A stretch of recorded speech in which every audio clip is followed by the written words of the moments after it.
The other day, one of our customers said, like, bro, you're like crushing it. Are you going to sell or like bring someone in to run the company so you can just like relax? Yeah. And I was like, what? I'm just literally getting started.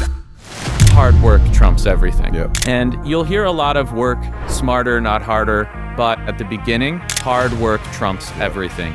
If you want to achieve incredible success, like billions, the easiest way to do that is to retool your motivation into a mission that is bigger than yourself, that serves other people. When people talk about work-life balance, I don't think that exists for an entrepreneur. What it needs to be is organized priority. Everyone has a lane and they try and stay in that lane because it's comfortable, but really the most valuable skill in business that people can have, or maybe even in life, is being comfortable being uncomfortable. I think the reality is 1% of people are the ones that can really find major success in life, but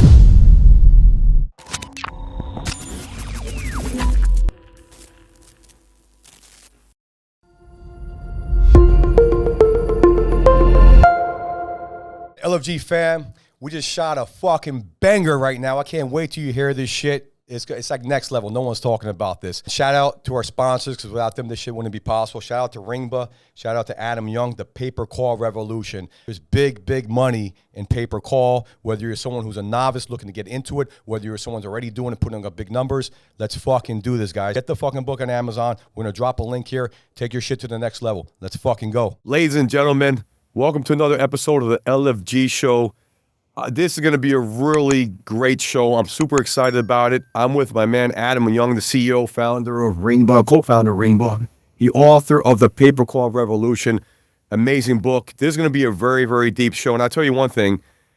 I'm in this penthouse right now in Miami, and this place is like a shrine to paper call. He's got a wall. Maybe we can cut into later with like, I don't know how many dozens of Ringba GOAT awards on there. I see $100 million one right outside of the wall here. There's another one on the way, and man, it's just blowing my mind away. So Adam, it's really a pleasure and honor to be here with you.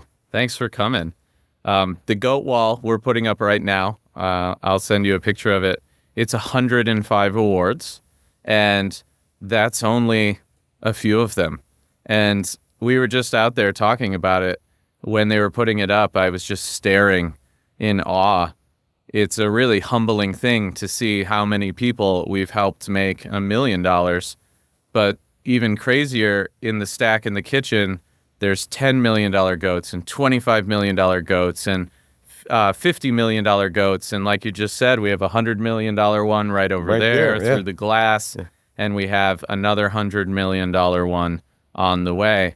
And it's crazy to me. I didn't think this would happen when we founded Ringba. Like it wasn't part of my thought process, but to see it playing out now is a really special thing. Yeah, there's got to be, there's over $100 million on that wall right there. And then you got the 100 million here. I see 25. You see there's another 100 million going on. And I want to go back to, in your book, The Paper Call Revolution, you talk about, what started this all really essentially is that your home, you got your father gave you a computer when you were 10 years old. He said, Adam, this is a computer. I don't know what this is. This is the future. Figure it out. Yeah. Right? We talk about LFG moments. I feel like that was an LFG moment for you. Like you got immersed in that, right? And that immersion, obsession is part of the seeds that led to all of this stuff. Yeah, it really is.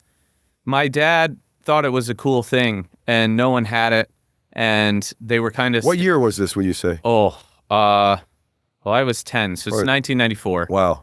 And computers then were kind of a status symbol. No one had them. It wasn't...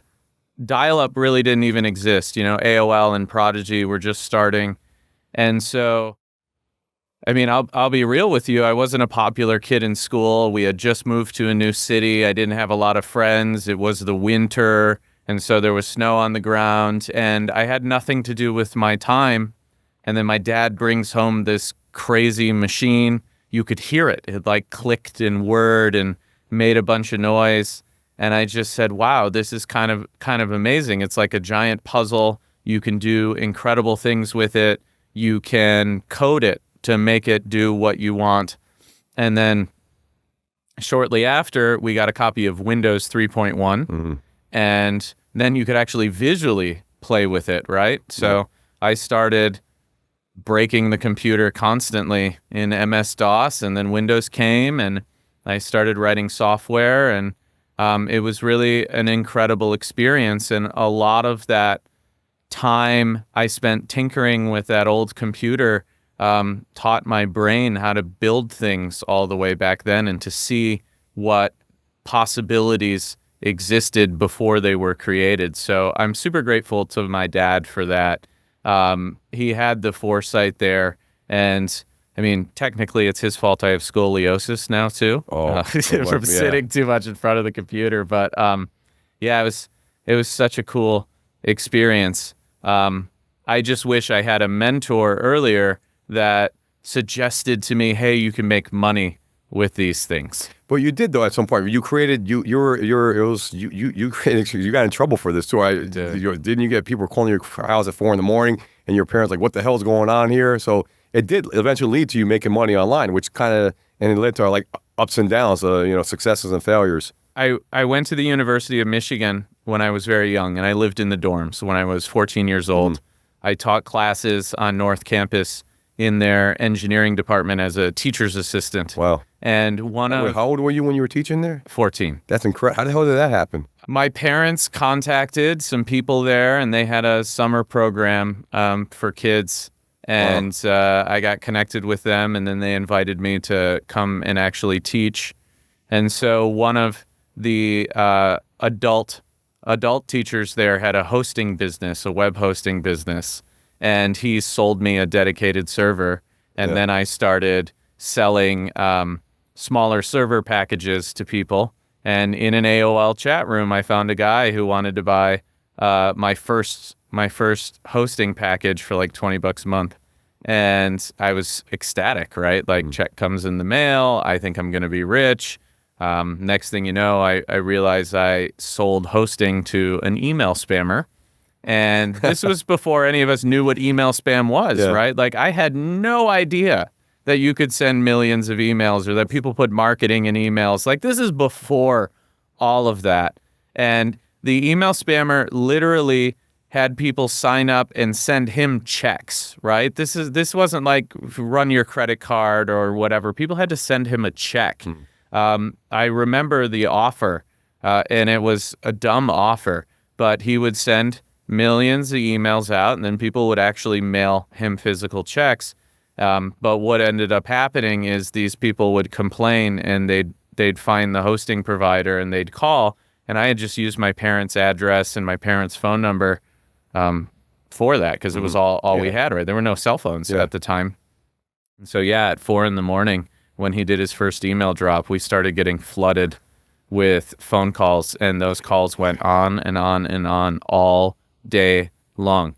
And the guy who sold me the hosting terminated my server, didn't let me keep going. It was a mess. I actually lost money because he didn't refund my dedicated server fee. And so that was my first digital business. I made negative money. I really pissed off my parents. I just wish I was old enough to understand at that point, wow, you can sell things by sending an email, because that would have been great. But it didn't click in my mind. At that point, I was like, oh, this is bad. So I had to try and figure out something else. Yeah, but you stuck with it is what it was, right? I think that's one of the tenets of business, that you gotta stick around. You gotta be around. You gotta show up and make it happen. And you continually did that and continued to make money online. So, I mean, if you fast forward to where we're at today, I mean, you obviously Ringba has grown tremendously, right? You've help make people a lot of money. And with the book, you're educating them and teach them how they can continue to grow in this industry. So, what do you think has been the biggest ingredient, or the couple biggest ingredients for success for Ringba, got you guys to where you're at right now? I think those ingredients change as a business grows, right? So as of today, I think we have 70 or 75 people, and we're hiring for at least 10 more positions. We're bringing in key leadership to help us grow certain departments, and we're professionalizing the business for immense scale right now. And so the ingredients that go into that today are making sure that your leadership adheres to your values. They think the way you do. that everyone is focused and aligned on your mission. So that way, when you have a problem as a customer, for instance, that you reach out, and if I'm not available, that our team is going to make decisions based on our mission, based on our customer's best interest. And if there's a problem, they're going to think along with our value structure. For instance, our first value at Ringba is to lead. And there's a bunch of different components to leadership, but the most important one for me, and thus the most important one for Ringba, is that we leave everybody better off than where we found them, no matter what, or who that person is. So if you're a customer and you're only with us for a short period of time for whatever reason, we've bettered your business during that period of time. That's how we gauge success. Or if we have a team member, and the reality is at our size, not all team members are going to be with us forever, that someone comes, they learn skills, their career advances, even if that advancement isn't with us. And so it is a very servant leadership approach. And all of our values are that specific. I literally did a podcast for our company and dictated our values, which are my personal values and Harrison's personal values. And so now at our scale, the most important thing we have is making sure people adhere to those values so that we know that everyone will make decisions like us when we're not around.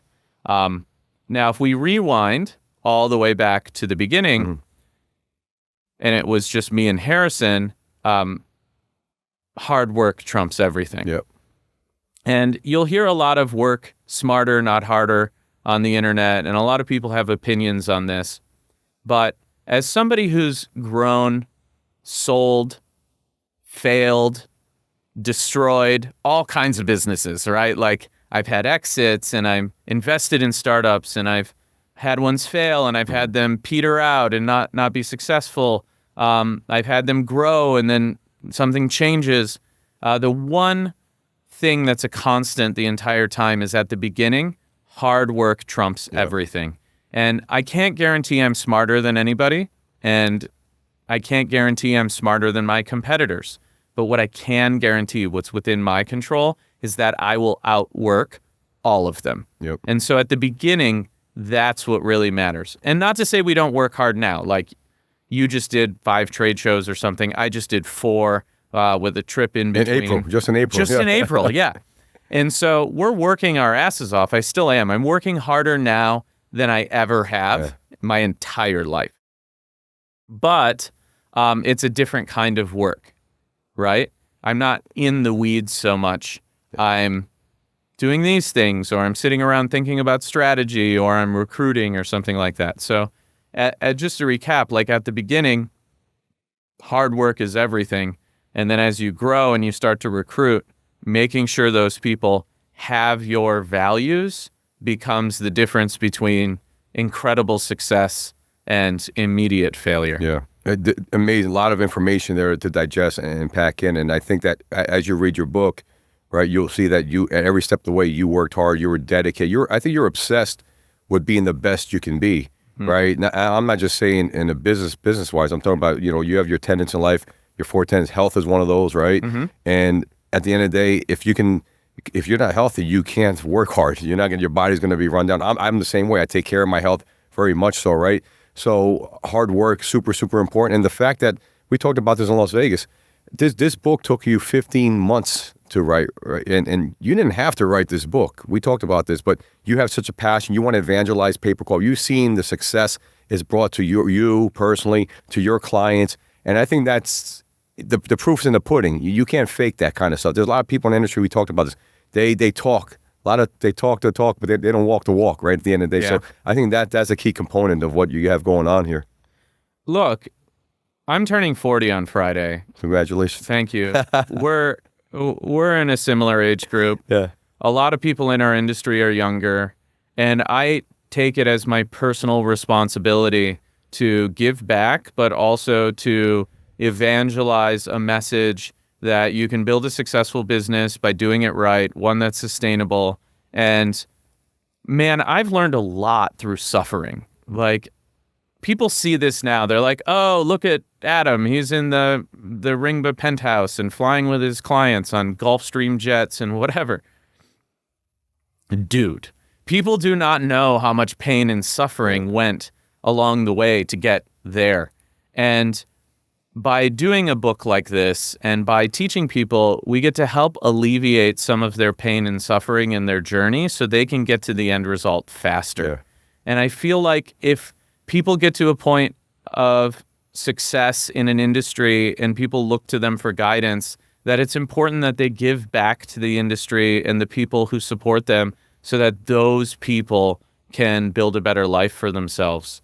And like Ringba's mission is to help our clients grow and to innovate and help the industry grow into the future. And so if that's our mission, there's no better way to do that than to train the next generation of people on how to be successful and how to build a great business. And when they do that, you know, you've seen the effects of this. Yep. I have too. Their families have a better life. Their team members have a better life.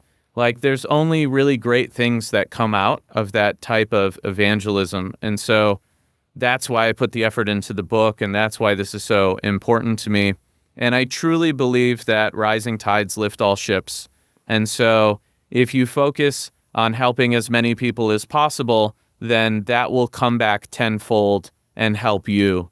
And that's something that's super important to me. And that's the reason why I wrote the book and put so much effort into it. And like, this isn't a Chat GPT book. You've read it. Like, Yep. This is a really intricate, in-depth book on our industry and how to be successful in it.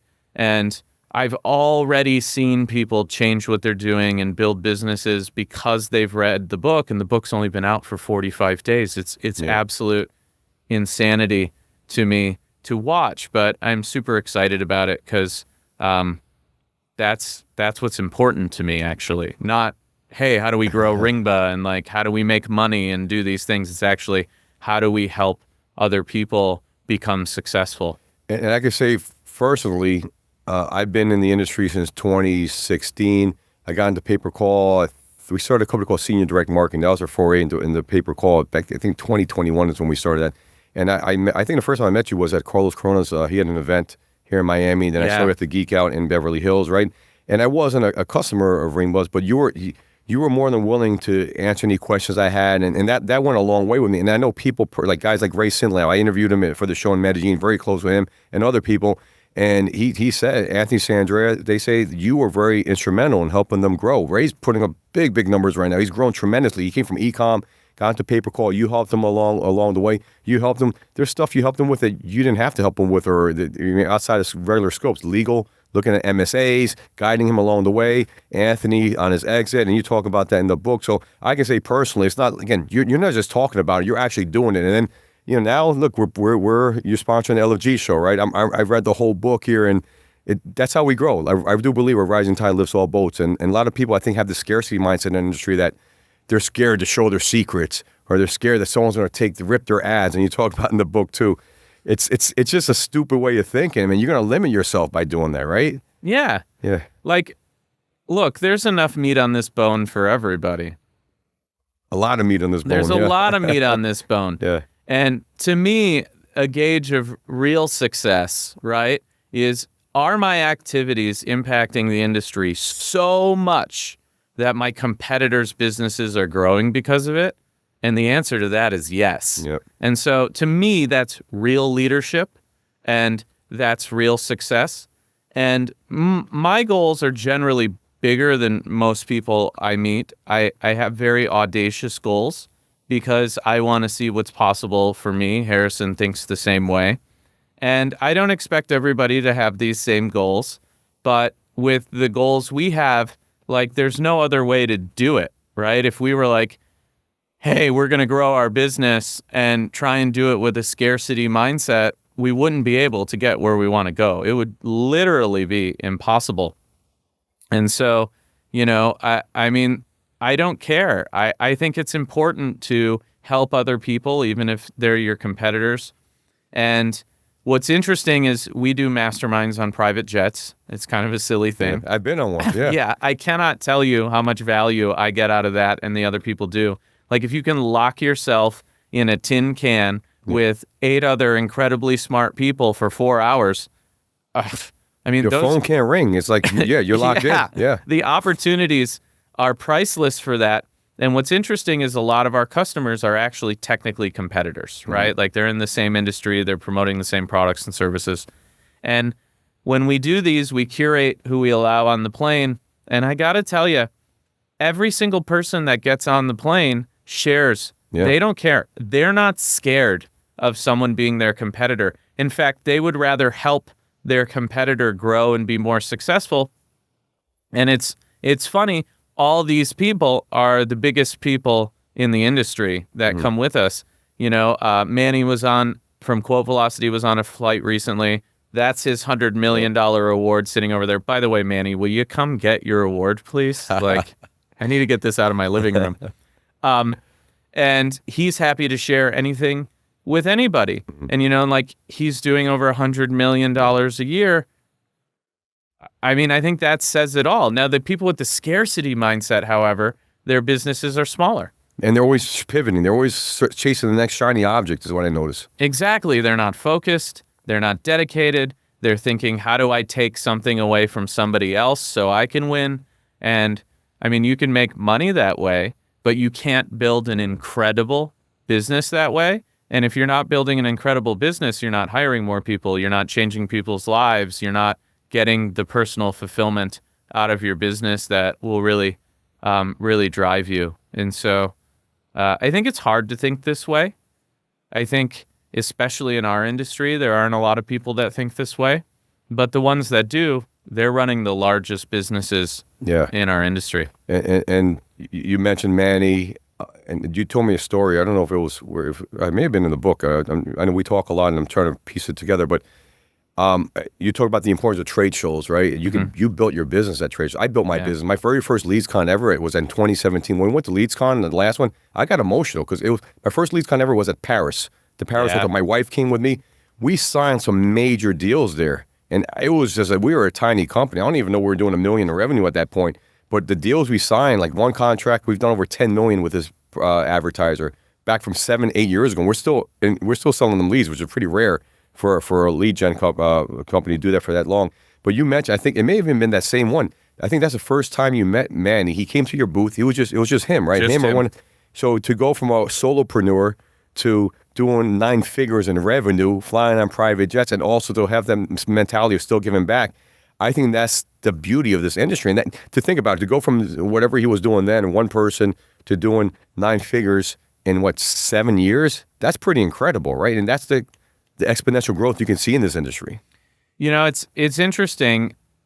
I have a bunch of friends in the industry like Manny, Anthony Sarandria as well. In fact, Anthony and I are going to EDC next nice. week. Yeah, he's coming for my birthday. And he DJ. Is he still DJing? He's still DJing. Yeah, he's gonna love it. Yeah. And there are a bunch of other people like this who are really good friends, and they're hyper successful in our industry. And what's interesting about that is all of them. We talk regularly and have talked regularly over the years, and they always make time to give back for people. They always take people's calls when people genuinely ask for help. They're really, really amazing people that way. And then coincidentally, they also are running the biggest businesses in the space, or like Anthony had this big exit. And so, I mean, the proof is in the pudding. If you can change your mission to have one that serves other people, you're really going to be able to find a huge amount of success. And so to touch on this, I gave a mastermind maybe a year ago in Vegas. It was small. There were 12 people. And the theme of it was how to 10x the size of your business. And there's a segment in there where we talk about mission.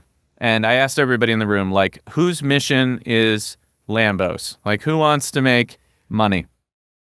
And like one person raised their hand, and they're like what? I just want to make some money. Like, leave me alone. I thought a lot more going to raise their hand. No. It was just one. And that's okay, right? Like, you want to make money. It's perfectly okay. I'm not talking poorly about anyone's motivation here. There's just a specific outcome you're going to get. And so if your mission is simply Lambos, like I want to make money, there is a lower probability that you're going to achieve extreme success. Now, most people start here. I did, right? Like when I was a teenager, I had a photo of a Mercedes on the wall and I was like, I want this. And one day I eventually got it. But my growth was limited. Next, I ask everyone in the room, like, who's doing what they're doing because of family? Everyone else in the room raises their hand. And I know you're a big family man. I respect you because of it.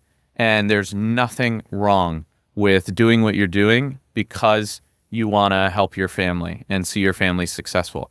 And you'll be able to recruit people because of this. Absolutely. Like people will see, oh, Dave is a family man and he works hard for his family. I resonate with that. I can be a part of that. I can believe in this man because of that. Now, that's a great mission and you'll grow more than just the Lambo mindset, but it still limits who you can recruit and how big your business can be. And then since everyone had raised their hand at this point, no one had thought about it the way we think about it. And that is, if you want to achieve incredible success, I don't mean a great business or, a $50 million exit or something like that. I am talking about incredible success, like billions. Yep. The easiest way to do that is to retool your motivation into a mission that is bigger than yourself, that serves other people. And the reason for that is the best talent you can possibly find does not need you. They have unlimited options. And so no matter what, they're going to make a lot of money. Yep. Like the best talent doesn't care that you're going to offer them whatever you're going to offer them, some six-figure salary or whatever. They literally can get it anywhere. And so the only way to recruit those people is if they believe in what you're doing and your mission, and that mission has to have a major positive impact on the world. And the reason it needs to have that is because those type of people, they want to come, they're going to get their money or whatever, but they want to feel personally fulfilled and they want to believe in what they're doing every day, because most really talented people want to be super successful. Like they have a hunger for it.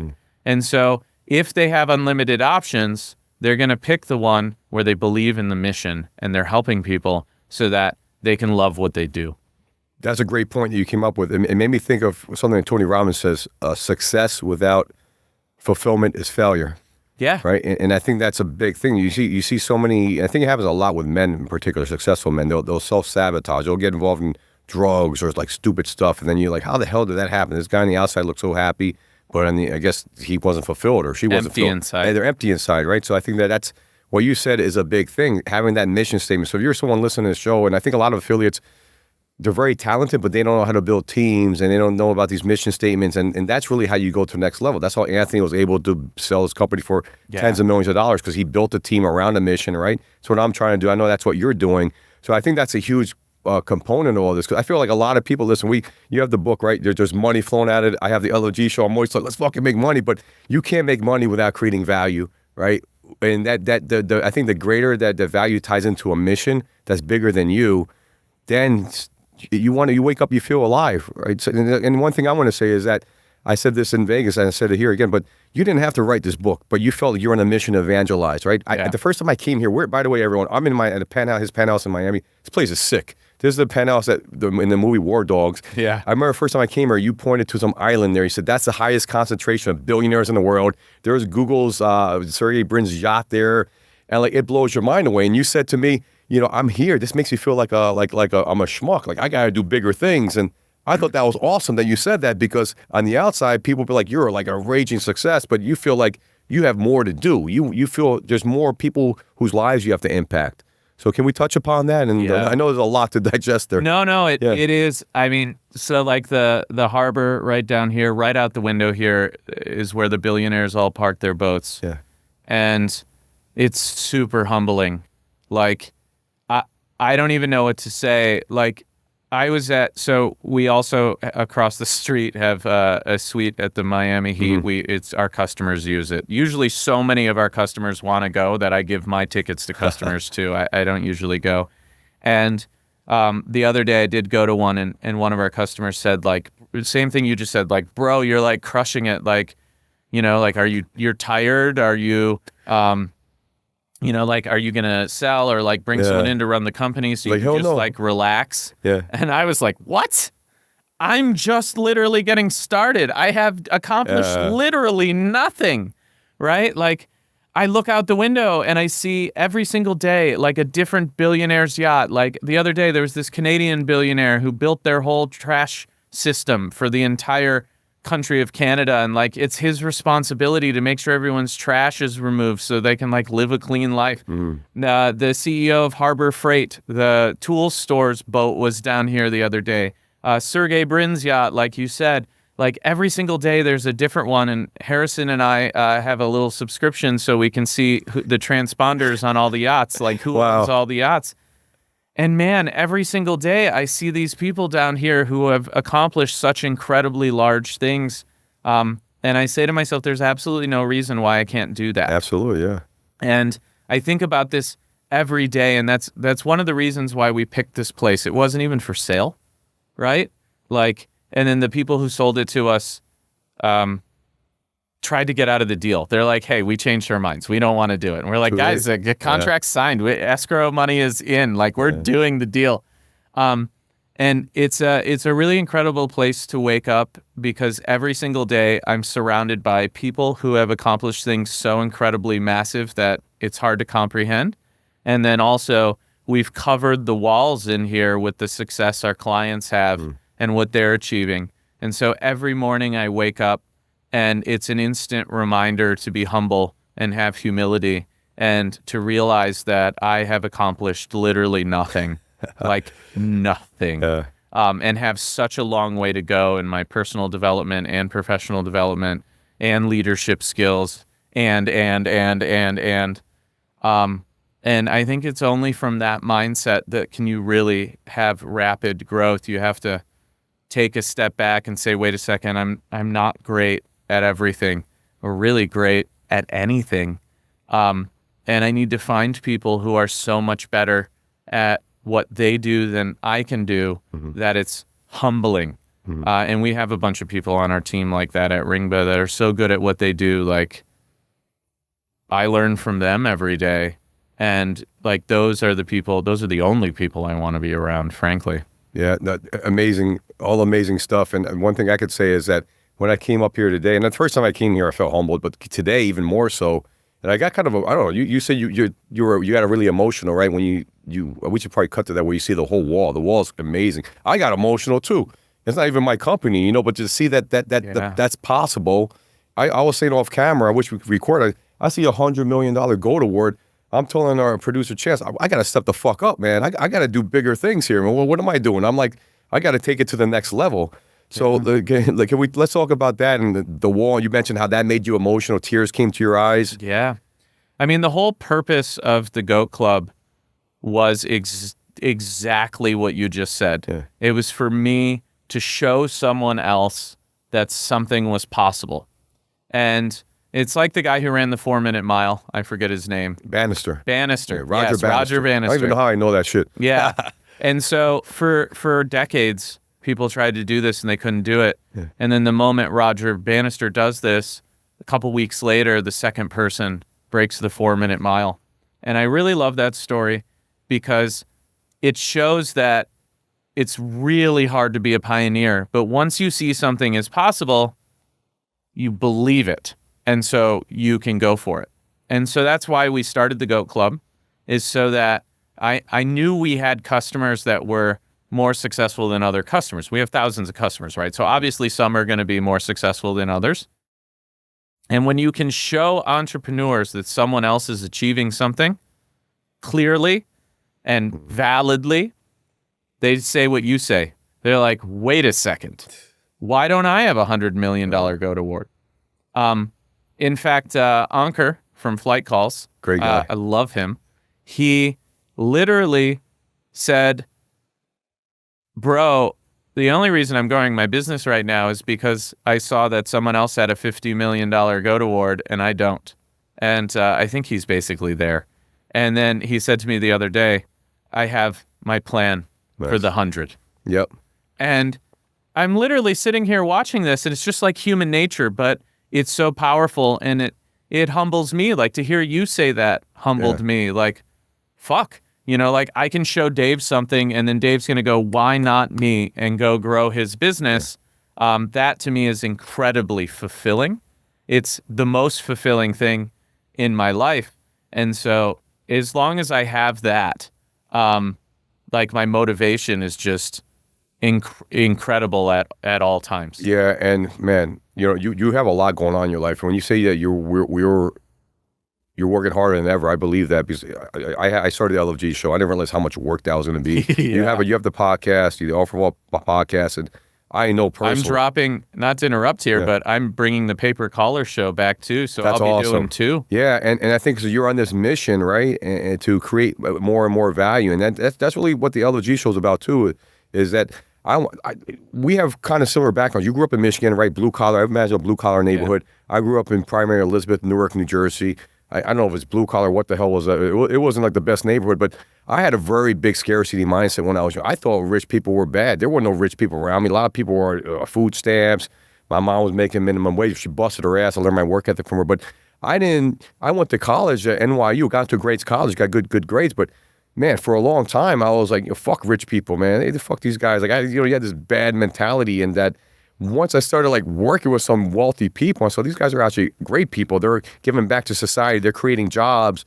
And then when I started making some good money, I'm like, man, these guys. I had it all wrong, right? So I think that's I keep talking about a scarcity mindset because I think it's so important. It applies to basic human psychology and also applies to business at the end of the day. And I think, to tie it into the book, the scarcity mindset finds itself in the affiliate curse that you talk about. Yeah. That's a huge thing. So can you explain what is the affiliate curse? I know I packed a lot in there. I feel like we can talk for hours on this stuff, but what is the affiliate curse? And ultimately, how do you break out of it? Because I think your book gives the step-by-step way to break out of it. So the affiliate curse, all affiliates suffer from. And it's very simply that they don't have control over their business.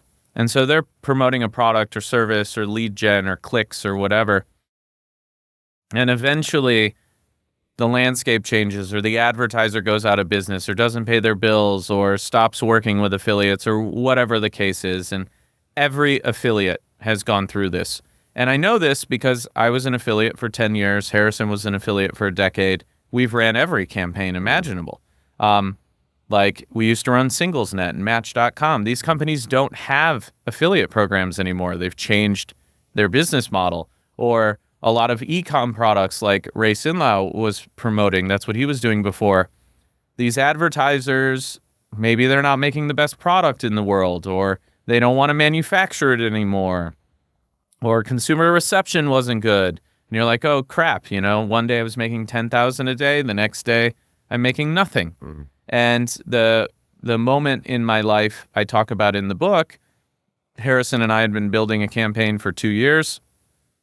We were doing mid 8 figures in revenue with a team of 4. Wow. Yeah, it was great. And one morning, the advertiser got notice from Google that they're changing their search feed rules. And so they changed the campaign, and they no longer wanted to run the campaign anymore. And that was really unfortunate.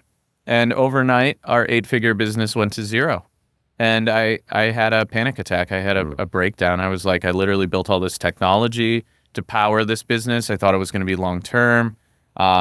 We worked our asses off, traveled all around the world to negotiate traffic and like build a really great business. I mean, I taught myself 2 programming languages. I wrote all the software for that. Mm-hmm. I don't generally write software anymore, but I am an engineer. And I was incredibly proud of what we had built. We were handling like 300 million clicks a day or something, just like crazy infrastructure for that. And there was no guidebook for it. This was in the early 2010s. A lot of AWS products were not refined, and we had to really figure it out. And so, yeah, I literally had a panic attack over this.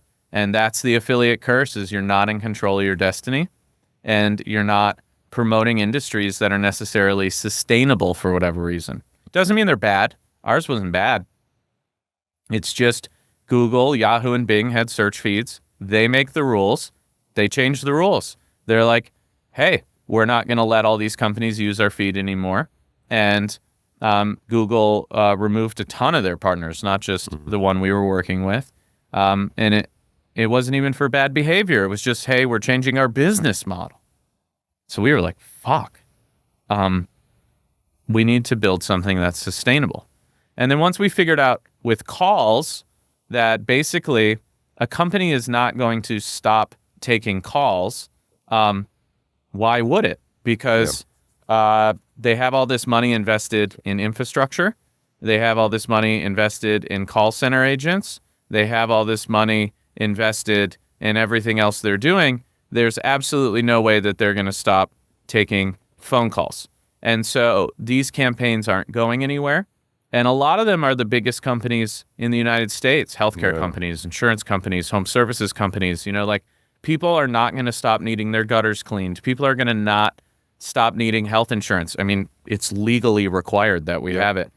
And so once we realized this, we were like, okay, we need to go build in this industry because people can build long-term, sustainable businesses. And affiliates still have kind of the cash grab mindset sometimes with calls too, but they don't last very long because they get weeded out very quickly because people are on the phone. But that's the mindset that affiliates should have. And when they do have that mindset, like how do I build a sustainable business where everyone's happy, consumers happy, I'm happy, advertisers happy. Once they do that, now their business has enterprise value. They can sell it like Anthony. And multiple people have sold their businesses in our space. Jake Kaufman at Express Revenue sold his business. Most people don't know, but it was heavy in calls when he did. And I think that's something very different for affiliates. That's the real opportunity. You can create generational wealth in pay-per-call by building a business and selling it. And I'm literally only talking about actual success stories of our customers and what they have achieved publicly, right? Like we all know Anthony sold his business. It's literally in the filings of the public company that bought it. And so that's the incredible thing about pay-per-call is these stories are real. There's tons of them. I mean, just on the wall in the kitchen, there's $105 million goats, but out there piled up, we have over $500 million worth of goats that are going to get hung up in here. And so that's real money. That's real money that people made, and they did it building sustainable businesses that will continue to produce, and the opportunity remains because these companies aren't going anywhere. And I'm glad you touch upon here, and you talk about in the book all over the place about creating a sustainable business as enterprise value. I went to Tony Robbins' Business Mastery in 2019, and one thing he says is you have to, when you start your business, you have to think immediately of an exit plan. And I'm like, what? I never thought about selling my company. I'm like, that never crossed my mind. But after I got out of it, I'm like, he's right. You really have to do that, right? And then all of a sudden we started growing and growing like a weed. We probably, since that moment, I think we 30x, 40x, I don't even know what we did, but grew tremendously. But you talk about all the time. And I think that anyone listen to this, any affiliate, think about that mindset. How do you grow a team? How do you create enterprise value? And like Adam said, it's happened to numerous people. I saw it happen in solar with a lot of my competitors that they grew a lot. And I helped those guys out with a lot of these accounts that I grew going to their call centers. And we were there too. We were about to sell our company, but seeing is believing. When you see that, you hear about it. And I think that's a beautiful thing about your book, that you talk about these success stories. You talk about your failures too. You talk about what people have done well, have done bad. And going back to the affiliate curse, I think is important. We're going through a lot of changes right now in our industry. We just came back from Geek Out. Great event. But I sense a lot of nervousness there, anxiety. First of all, a lot of new rules and regulation with singular opt-in going on. Doesn't really affect pay-per-call so much, but people in web forms. You have Assurance just stopped buying leads. Something happened with them a week ago. Health IQ a couple years ago. So it seems like you're going up this big hill. You're going fast, and all of a sudden something knocks you down. You got to keep doing that. So did you sense that kind of anxiety and tension there? And what's your advice for people feeling that in this kind of atmosphere we're in? I did sense that. Yeah. My personal opinion on all of these situations is that they're generally a gift and an opportunity. There's only one healthy way to look at any major landscape or any major change in a business or personal life or whatever. And it's that it's a gift and an opportunity. Yep. And it's more important that you look at it that way, the more painful the event is. The only thing we can really guarantee in life is that we're going to die and that things aren't going to go right at some point, right? Like, no one lives this perfect life where everything is incredible and it's all rainbows and unicorns. It's not that. All of us are suffering. And even when people seem like they're on top of the world, they're always facing something. We are all always facing something. Absolutely. And so the only healthy way to look at these challenges are like, hey, we're in school. This is a test. This is a gift. I'm going to learn from it, and an opportunity to change my mindset, change what I'm doing, pivot, right? And I think a lot of the people that are sort of looking at the new FCC changes related to lead gen, or the changes in the industry with big companies going down or losing a partner or whatever, they immediately start to panic. They get the fear response. And you can't change the way you feel, so you get the fear, but you have to be courageous enough to stare that fear in the face and go, wait a second, this is now an opportunity for me to change my business, change my life, rethink what I've been doing, do the things that I know I've been putting off, right? Like, oh, I have to focus on this big partner. I'm making a bunch of money, and that's where all someone's focus is. And then that partner goes away. And so now you're forced to look at your other opportunities, forced to grow and change as a leader. And you should accept that challenge with all your being and pour as much as you can into that change and be as open-minded as possible. And that's how you retool your life and find incredible success. And a lot of the times when the universe puts a change like that or a challenge like that in front of you, if you handle it correctly, your outcome is way better than what you were doing before. You find something that is much more profitable or much more fulfilling or better for your family or more exciting for you or whatever it is you want, right? And people get so caught up in the fear that they don't realize how much of an incredible gift that event is and what you can do with it. And I know you wanted to talk about this, and I'm happy to go there. I faced a personal one of these not too long ago. My ex-wife sat me down at the kitchen table wearing a Ringba hoodie. It's pretty ironic, right? Yeah, and said, I don't think we should be together anymore. And we weren't doing anything like terrible to each other. We've been together for 12 years. If she ends up watching this, like straight up, she's cool. Yeah. I have no beef. She's great. And I'm grateful for the time we spent together. I grew a lot. And I wish her the best. And I think the reality was she was fed up with my travel schedule. She didn't want to travel. And I had so much going on at that time. I was fighting so many battles that she just didn't want that in her life anymore. And so we decided I was just going to go. And a couple hours later, I was in Miami. It was like just, right? Like new life. And I was in this shitty hotel room down the street by myself for a few days. And I just said to myself, this is like the most painful thing I've ever gone through, but I'm going to look at it as a gift and an opportunity. So I made a list of who I wanted to be, what I wanted to accomplish, what I wanted to build, and who I wanted to find. In no particular order. And then I wrote down what my priorities were before that got me into that situation where I was super stressed out. I wasn't, clearly my relationship wasn't going the way I wanted it to go. And you know what? Honestly, I don't know if I could have fixed it because I'm unwilling to give up on what gives me my fulfillment, which is my business. And I'm committed to my clients like you. I'm committed to my partners, my team. I have incredible people. I would never give up on those commitments. So, like it just, I don't think it was fixable, but I was like, how do I come out of this way better? Yep. And so I reorganized my priorities into, in this order, health, education, relationships, and then wealth. Wealth is at the bottom.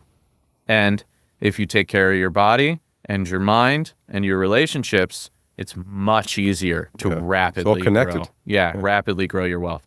And people talk about work-life balance. I don't think that exists for an entrepreneur. What it needs to be is organized priorities. Yeah. Because I'm on 24/7. I work 7 days a week. I'm available all day up until the evening. Like, you text me at 11 o'clock at night if I'm awake or available or have my phone, I'll reply. And so it's not about balance, or I guess people would call this balance. It's about making sure that your priorities are in order and then not changing the priorities. Like, I've done over 100 Pilates classes since I moved to Miami. Yeah, Pilates is tough. I just came from yesterday. My legs are fucking bad. Yeah. And so I've done literally over 100. I looked at ClassPass before this pod. And Congrats. Thank you. And I'm down 30 pounds as of this morning. But like, I won't take a meeting no matter how valuable if it's during one of my classes because my number one priority is not business. You don't negotiate with yourself, is what it is. I will not negotiate with myself. Yep. I set those rules. Those are the rules. Kobe Bryant said the same thing. He wouldn't negotiate against it. He would just, said something, he freaking does it. Yeah. Or he did it, yeah. And the answer is no. I had the opportunity to talk to the CEO of a major company that I want to do business with, and he wanted to talk to me, and he gave me one time slot, and it was during Pilates. Wow. And I replied, I can't take that call. I'm very sorry. And you know what happened? His assistant sent 4 more times. Yeah. Right? Like, it's fine. And I don't have to justify it. But before I would have been like, oh my God, I don't want to lose this big opportunity. You know, what am I willing? You know, you just immediately sacrifice. And I changed that. I changed that about my life. And I'm the happiest I've ever been. I'm in the best shape I've been in since Junior Olympics. Yeah. When I swam when I was 17. I'm learning the most I've ever learned. My relationships are the strongest they've ever been. I just won't sacrifice these things to get to business, and our business is growing the fastest it's connected. Ever grown. Yeah. That was great. There's so much to unpack there. And first and foremost, thank you for sharing that, because I feel a lot of people would be nervous or scared. They want to share their personal struggles. It's if you're not good. If you're not feeling whole with your relationships, whether you're married, girlfriend, whatever it is, boyfriend, it's going to be hard to be successful in a business capacity, right? So I was in a similar situation. I got divorced, and man, I don't even know. We got separated, my ex-wife on 2014, 2015, I don't remember when, but a lot of it had to do with my business schedule, right? We weren't compatible in that sense. But, we have a beautiful daughter as a result, and everything worked out. Now, my current wife, she gets it. And I want to say she's been very committed to the business, whatever, you met her before. She's amazing. Yeah, thank you. And I think anyone listening to this, that's a huge decision. Like, who are you going to settle down with? Do they support your values? Because if they don't, it's going to be a disaster at the end of the day, right? So I would say that's one of the biggest decisions you can make. And the fact if you saw that it wasn't working, you had to move on, right? And you grew as a result, personally, professionally, and you're happy. And I'm sure it sounds like your ex-wife is happy too. Everyone's like in moving in the right direction. So that's huge. I haven't spoken to her, but I hope she is. Okay, all right, cool. I truly hope she is. And you know what? She's a super strong person, and she's very successful. She will be just fine. She's going to have a beautiful life. I know that. I'm confident in that. But I want to touch on something, and I haven't really talked about this publicly because it's a really interesting thing. When you look at a situation like this as a gift and an opportunity, and you take the time to physically write down what you want to do, who you want to be, what you want to change, and you do it from ultimate humility, right? Like, you go inside yourself and you're like, look, these are the things I don't like about myself. The inner work, right? Incredible things will happen. The universe will grant you what you're looking for if you ask for it. And this isn't like some mumbo jumbo. Like, these are literally the cheat codes of how to advance your life. You have to manifest it. You have to define what you want, and you have to put it out there. And so as I was going through this process and writing my goals, and I want to finish my book, and I want to write a second book, and I want to write a third book, and I want to do this, and I like this 5-page list. At the bottom, I was like, you know what? I deserve happiness, and I'm going to find that happiness. and I'm going to do it in such a way that works with my business, just like you were talking about here. And I literally wrote out the qualities in somebody I want to find, like exactly, very specific. And so this is a crazy story. So in 2021, I saw a girl in a travel promotional video on the internet with a group of other girls, like this incredibly beautiful girl.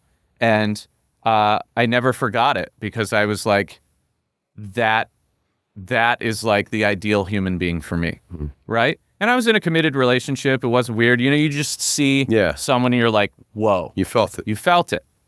And so 9 days after I got to Miami, 9 days after I split with my ex, and a few days after I wrote the thing, I get a suggested post on Instagram of that girl. Wow. And I reach out. Yeah. And lo and behold, we have an hour-long phone conversation that day on personal development and growth. And I literally read through what I had written on the piece of paper of who I wanted to find. And there it was. It was that exact human being. Man. And you've met her. Yes, she's absolutely great. Yeah, sitting she's amazing. over there. Yeah. Every single day since 9 days after I left Michigan, I've hung out with this person. She travels with me. I'm like super happy, super fulfilled. It's just an entirely different life. And I never expected it. I never saw it coming.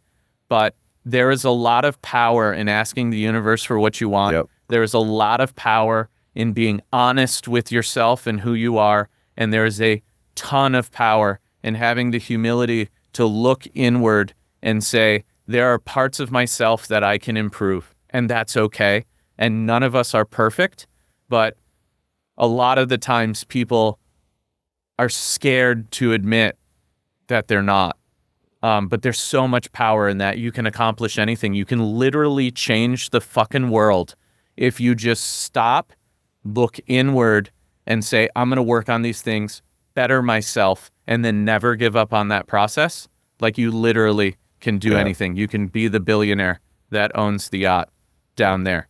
And if you don't believe it, I mean, just keep watching these pods because I'm going to do it. Yeah, and you're doing it as we speak, and that's the power of the subconscious mind. And a lot of people might think, oh, that sounds hokey pokey, but it's true. It's worked for me. I think of some things, and boom, I attract it. Like, right, it's just crazy. You become like you attract what you think about, and your thoughts create your reality, and that's what you're talking about here. So, speaking of that, you talk about cheat code, right? That's the cheat code is really your subconscious mind programming your mind.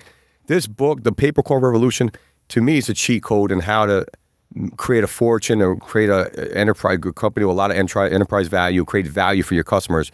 You talk about it's so in depth. I finished the book, and I'm like, wow, there's so much to pack in here, and I don't even know. I feel like we have to do a whole other podcast about it, but you go from A to Z, how to start the company, how to find networks, how to find buyers, how to collapse timeframes. You talk about legal. You even have a barcode in the back of the book with like IOs that you put out there and templates. Yeah, it's like you like really went above and beyond. You talk about, everyone thinks about pay-per-call, about internet marketing, but it goes beyond that. It goes to radio. It goes to print advertising, newspapers. You talk about someone that's doing 8 figures a year with 14 people with newspapers. Classified ads, right? So like I would never think about that. So you're expanding people's thoughts of what pay-per-callers are they're learning about it, or if they're already doing it, how can they do better at it? So I can't emphasize this enough. If you have not bought the book and you want to make money online, internet marketing, pay-per-call, buy the book. It's amazing. And I don't even know where to begin with. I feel like we talk about this for freaking days, man. I mean, look, I took the last 20 years of my life and boiled down the business strategy, the marketing strategy, and pay-per-call into the book. Yep. And so the book costs the same as like 2 coffees at Starbucks. And so without the carbs and the sugar. Or if you buy it on Kindle, it's 1 coffee at Starbucks. The Audible will come out this week. I mean, I don't know. Like, I put 20 years of my life in here, and I've helped people make billions of dollars with the information in this book. And it's real. You literally can see it. It's on the wall over there, right? Like, I'm not making it up. It's not a pitch. There's no rebill or continuity program or nonsense with the book. Like, I just want to see more people successful. Like, that fulfills me. And this is something I really wanted to do and accomplish. I mean, selfishly for myself, right? Like, the more people I help, the better I feel, the more motivated I feel. Like, that's what I get out of it. And so I'm super excited about that in the book. And so I encourage anybody, like, skip the Starbucks, buy the Kindle version anywhere in the world. And even if you're not a digital marketer or you're not in the space, I guarantee you there's something in this book that will help your business grow. And I mean, if you're watching this and you buy the book and you read the book and you're like, you know what, there was nothing in this book that helped my business grow. I got nothing out of this book. Just like shoot me an email. I'll give you the money back. Like, I don't even care. No risk. Keep the book. Yeah. I just want people to grow their businesses so they can hire more people, so they can build incredible things, because I know I know what that's done for my life, and I want more people to have that. What's the most, you said in the book someone made over $100 million on a single campaign. Is that accurate? I read that correctly? Yeah. Okay. What vertical was that in? That was Medicare. Wow. The first one was Medicare. That's incredible. What do you think, and this is a personal question here, you talked about when you're 10 years old, you got that first computer, right? That computer, I think that it got your brain going, and it put you in the right mindset, right? To start building things, breaking things. You know, it created the ups and downs, and then you became teaching at 14 at Michigan. What do you think your dad would say, or have you talked to him? Has he seen what you've done? And I imagine he's got to be very proud of you. Like, what are those conversations like? I'm not sure he fully understands. He's pretty old. He's going on 80 now. Yeah, my parents are older. I know they're very proud of me, and I don't know if they like fully understand all of this stuff, because they're not technology people. You know, they're like good, hardworking Midwestern folks. I think what they did really, really well is they forced me to read constantly when I was young. They forced me into athletics, so I learned what being on a team was. And they had the foresight to try and expose me to things like a computer. The foresight, and they were really expensive at the time. Yeah. You know? And so I'm super grateful for them. I text with my mom all the time. Nice. Actually more than when I was in Michigan, just down the street from her, right? Like, I think that relationships, I've changed my priorities, and I'm not scared to admit I wasn't perfect, you know, but I text with her all the time now. I send her photos. I know she wants to be part of my life. So I don't think they fully understand it, but I do know that they know that I work incredibly hard, and they're proud of that. And I do know that they know that my goal is to help other people. And I think, I don't know. I think they're probably very happy with that outcome. Yeah, and I think it's amazing that he was able to do that. I have 3 kids. My daughter's 12. My producer has his son, 9-year-old son, reading the book. He was in the elevator with us, and he knew who Harrison was. I mean, that's the best gift we can give our kids or young people. They're the future at the end of the day, right? So I think that really struck me, resonated with me big time. Age data. There's only a few months left of this. A lot of different ways to monetize data. Data is a very broad term. There's a lot more money in it. You already spent the money. Let's just say it cost you $10 for a Medicare lead. You make $1 million in sales, you really only made $100,000. And you might not get paid by your advertiser. What if I can get an extra 50 cents, $1, $2, $3 per lead in perpetuity? What does that do to my marketing campaign? What does that do for the stress of the profits of my company? A percentage or two at those kind of numbers are huge as moving the needle. So for us, what I love about age data, the hard part's already been done. Now it's just a revenue left for your company. What would the extra $10, $20, $30,000 a week do for your business? Absolutely. All of our big partners are making hundreds of thousands, if not millions a year with us. They're never going to have this gold rush again. While we were doing the pod, I got a text message that a few of these presenters from an industry event we were going to were refusing to give their presentation. Fuck. So I bagged and zip tied them and hauled them off to New York on a Gulfstream. Wait, I don't get. Wait, what do you mean you bag and zip tie? Like literally put a bag over their heads and? Yeah, we have a video. We'll cut the video in. But yeah, I bagged them, I zip tied them, I put them in a Sprinter van, and then I hauled them off to New York in a G4. Yeah. Wow. Can you reveal who these people were, or is that to be? We'll leave it for the. Well, it was Coy and Carter. Okay. From Policy two big Jar. heavyweights in our industry. Yeah. Paper call heavyweights. Yeah. Yeah, and they were just a little reluctant to give their presentation. They probably got a little nervous. In it. Yeah, they were a little nervous, but they did a phenomenal job. They did. I was there. They had great energy. They engaged the crowd well. The content was good. So that was their first presentation. I'm proud of those boys. They did a really nice job. Guys, Adam doesn't fuck around. You give him your word. You got to commit, right? Non-negotiables, right? Non-negotiable. Yeah. Awesome. Well, I'm glad we're back. This is why we're in different outfits right now. So we're doing. I was kind of like a little disappointed. It was cut short because of that situation. But I'm glad we're back because there's so much value here. And again, I've said that before. I'm a big believer that success leaves clues. And obviously, you've been hugely successful with Ringba as an affiliate. You broke the affiliate curse that I want to talk about a little bit more here. But I want to talk more about the book, The Paper Carve Revolution. You know, I know from speaking with you in the past, you spent, I think you said 15 months to write this book.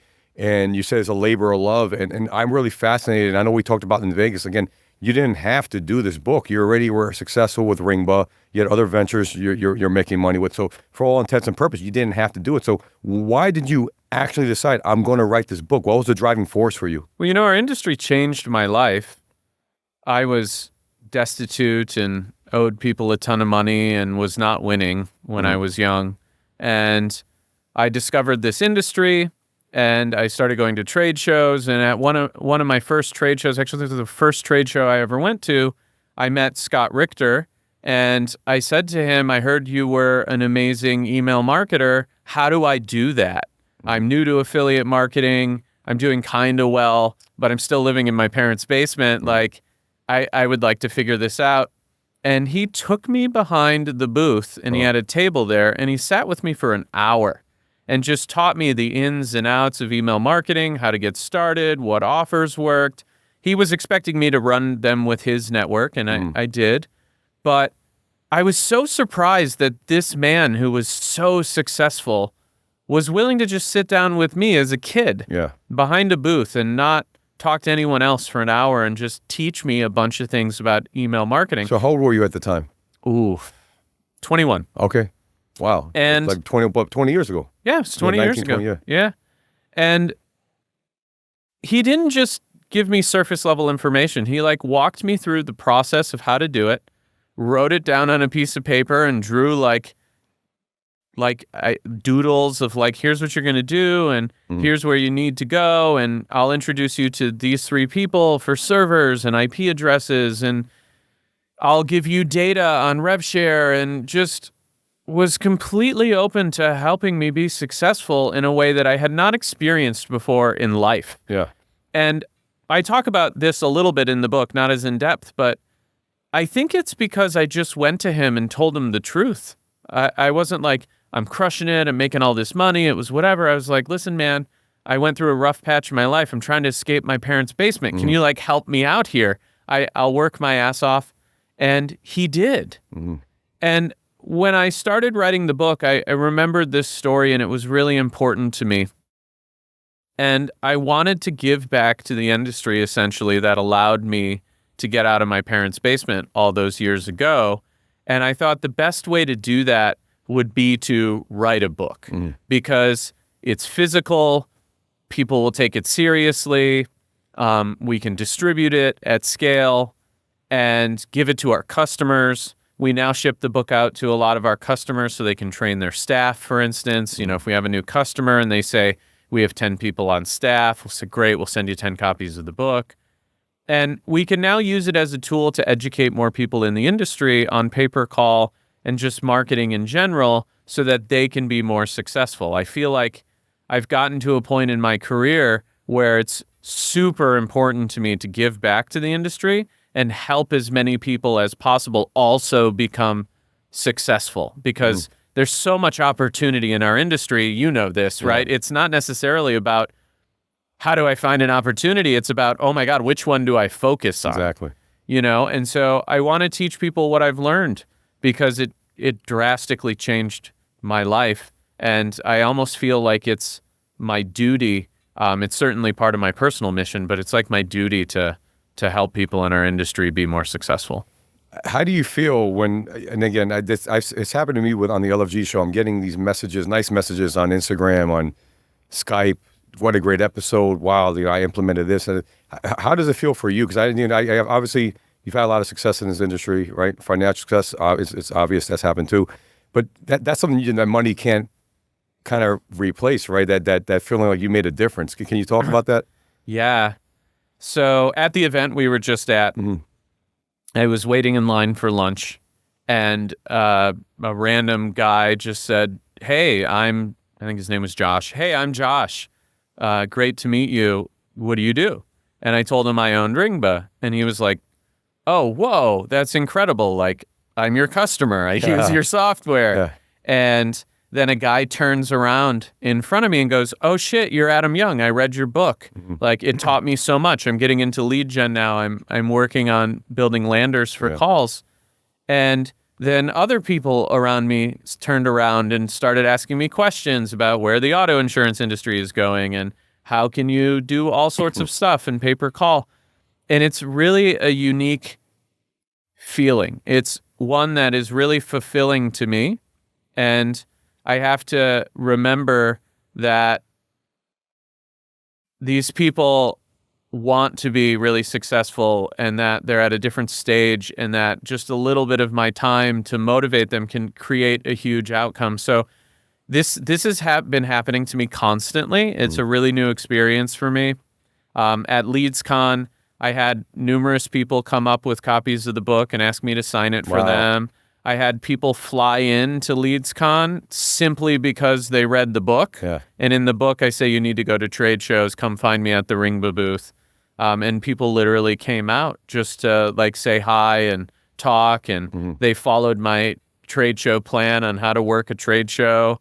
And it's just, it's a lesson in humility, man. Like, you put yourself out there like that and you realize you're impacting people. It's an amazing feeling, but also it forces me to take a step back and just be like, wow, like, I have so much more to do. I can impact so many more people. It almost reset my like climb up the mountain. Like, I don't think I'm at the top of the mountain. I think I'm barely at base camp, right? And the more and more this happens, the more I feel that way.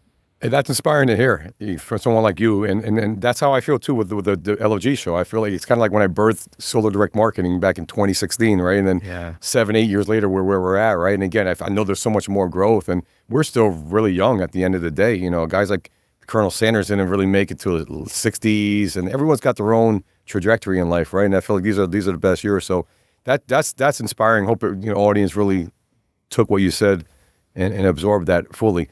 Well, I think, and a point I want to make here is, I think when you make your mission about other people, that more people want to be involved in that. More people want to spend time with you and help you and do those things.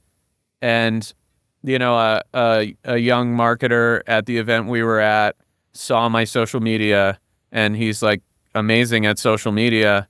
And he was like, "Listen, dude, you've made time to speak to me. You've helped me. Yeah. Like, I don't want anything, but I want to send you my social media playbook so that I can help you reach more people." And that type of thing keeps happening to me too, because I'm willing to focus on helping other people and delivering value to other people. I don't even have to ask for it. People just literally show up and they want to help too, which is a pretty incredible thing. So I have a question for you. I don't know if you know Sean Kelly is one of my friends. He's a big influencer online. His podcast has over 100 million views, 150 million views. He says something interesting. He's got one of the top business podcasts, and he rose really fast within a year. But he was socially awkward, right? He was like, it was kind of, he had to step out of his comfort zone to do that. Did you? Because even I'm outgoing, right? And people would say I'm outgoing, but there's times where my producer's like, "Dave, we got." I'm like, "Fuck, I don't want to do it," but then I do it. I'm like, "Thank you for motivating me." Have you been and felt that way too with doing this, or no? Like, yeah. I mean, look, I just had a conversation with some friends about my personality type the other day. I'm a Myers-Briggs INTJ. So introvert. Yeah. Super introverted. Like, lock me in a room, just let me think. Like, they call my personality type the architect, for instance. And so for me, I learned social skills by going door to door when I was young, when no one else would give me a job, and I walked into thousands of businesses and had to create relationships with people. So that was a learned skill, but I don't particularly love it. It's not something that energizes me. Like, this is fine. I like sitting down with people I know really well and I'm close to, and I can talk for hours with them and vibe, and that's great. But like in a big party or a social setting or at a trade show even, that is something that's super draining to me. And it's something that I've had to learn to do and really put the effort in to get good at. And you've seen me at trade shows. I'm there all day. Yep. I do the booths. I do all the meetings. I do all the things. We host events afterwards. Yeah. And then after the event, I'll go host a dinner or whatever it is. And, you know, I like your question because I think it's important for people to realize that just because you're not comfortable or you're not good at something doesn't mean that you can't do it. And you certainly probably should. Yeah. Right? Like, if Harrison and I, he's also pretty introverted, if Harrison and I weren't willing to go to the trade shows, we would have never had a business, right?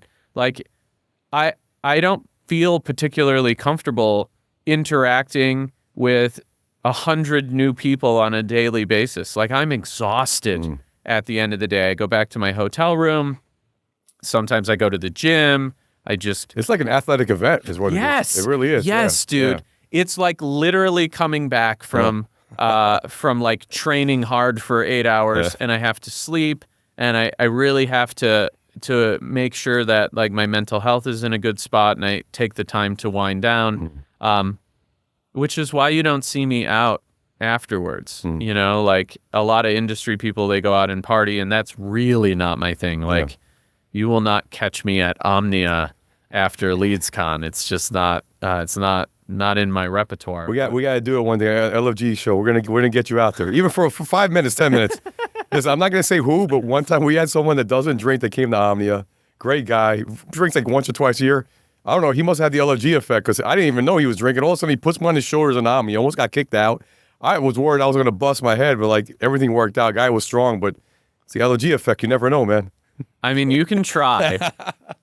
You can try, but it's gonna be hard. All right, I got it. Challenge accepted. Yeah. So, but I think at its core, right? Like you said, you were uncomfortable doing some of these things.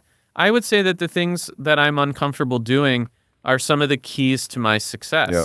And I think everyone has a lane and they try and stay in that lane because it's comfortable. Yep. But really, the most valuable skill in business that people can have, or maybe even in life, is being comfortable being uncomfortable, right? Like, you know that's going to be uncomfortable. You know you don't want to do it. You know it's not going to be fun, but you do it anyways because you know you have to. And that's something I've always been willing to do. And it doesn't matter how hard or uncomfortable or how much of a pain in the ass something is. Like, if I know it's the right thing to do, I can like fight that feeling and just go do it. Yeah, and I think that's great what you said. And we have to step out of our comfort zones in order to grow. That's the only place that growth happens. And I think I see a lot of media buyers that I think they're natural. It tends to attract introverted people, right? And the ones that step out their comfort zone, they're like, damn, I didn't want to go to LeadsCon or whatever. But then afterwards, they feel they're glad they did because they always make a connection that helps to move their business, right? And I think that those are the people that are going to have an edge at the end of the day. Right? Yeah. Would you agree with that? Yeah, I do. Yeah. And something you do really well and that I respect about you is you're always on the trade show floor. You usually do a booth. You spend the time at the event because you realize that new companies coming to the event are going to get a pass and they're going to show up. 100%. And they're not going to go do the chandelier bar as their trade show, right? And I think that something, not to say that, you know, you can't find business at the bar. Yep. I think where a lot of people miss the boat is they spend their whole time not actually at the event, at these trade shows. And you're not going to catch the CEOs of big companies or the people that you want to work with that you're not at the bar, right? Like, most of the people that show up, let's say a big buyer of calls, for instance, they're a corporate company. They're going to have policies on drinking and what you can and cannot do. And so their staff is not going to be like, all right, I'm going to fly to Vegas. I'm going to go to the Chandelier Bar and hang out with a bunch of affiliates during the day when I should be at the trade show taking meetings with people. And I think this is about comfort too. Like if you go to a trade show and you know that a bunch of your friends are going to be having a good time at the bar, you gravitate towards that because it's your comfort zone. But the reality is, if you can be like Dave, put on a suit jacket and show up to the trade show hall, you can conduct business with business people. Correct. And I mean, that's where we make the most money. I mean, there's no question about it, right? Like our whole team is generally at the event or around the event all day long, and we crush it, right? And there's something to be said for that. The people that are the biggest are the ones that are scheduling meetings all day, that are behaving like professionals. And I don't mean to talk down. I have a bunch of friends that obviously spend all day at the Chandelier Bar, and that's fine. But I would love to see these people grow bigger businesses, impact people more, influence more people to be more successful. And you're just simply not going to do that at the bar. Great words of advice there. And I do agree. I think it comes down to being comfortable. If people are comfortable to hanging around their tribe of people. And that's great. You can do that, but you have to kind of slice up your time. The show has limited hours, right? It's 9 to 5, sometimes 10 to 4. So I try to be around the floor as much as possible during those hours. Afterwards, like whatever, I find out what's going on. Of course. You know, you do that. But I do agree. And I feel like a lot of people, or they won't even buy a badge. They're like, oh, it's $1,000. But to me, it's all about ROI. That $1,000 could turn into $1 million easily. You know, where else you have an opportunity to get 100x, 1,000x ROI? There's not some shit coin or you could lose all your money on, right? So I think that's a mentality. People have to break that mentality and get out their comfort zones. Well, also, I'd like to touch on that because I've seen a lot of people not buy badges over the years. If you don't buy a badge and you're hanging out in the hallway and you meet with somebody, you're essentially saying that you don't want to support the event, but you're there mining value from it, which may seem like a hack or a win, but in reality, when you meet a high-performing, high-producing executive or individual and you're not wearing a badge, I mean, we take you less seriously, right? Like, I hold all my meetings at our booth because it's convenient for me and just go meeting to meeting to meeting to meeting. I'm not going to walk out in the lobby and take a meeting with someone that says like, hey, Adam, I'd like to meet you, but I'm not buying a badge. That to me is an inconvenience. And so I just won't do it. I want to support the events so that they continue to happen year in and year out to provide opportunity for people. And that's why we spend so much money at them. I mean, we're the biggest sponsor, I think, of every industry trade show, I think. And so the reason for that is, one, the business, but two, I want these events to be successful and they've helped us grow. So I want to give back to them so that they keep throwing the event, keep doing marketing, keep bringing people there. And so when I see someone that comes to the event and they don't have a badge, but I know they can afford a badge, that to me is like a poverty mindset, a scarcity mindset. And I mean, sure, you can do business with people like that, but I'm not generally seeking out people with poverty mindsets. I'm seeking out people with abundance mindsets, right? Like, there's enough business for everybody in every industry to go around. And if you have an abundance mindset, you create partnerships and you build and you create great relationships and everyone becomes more successful.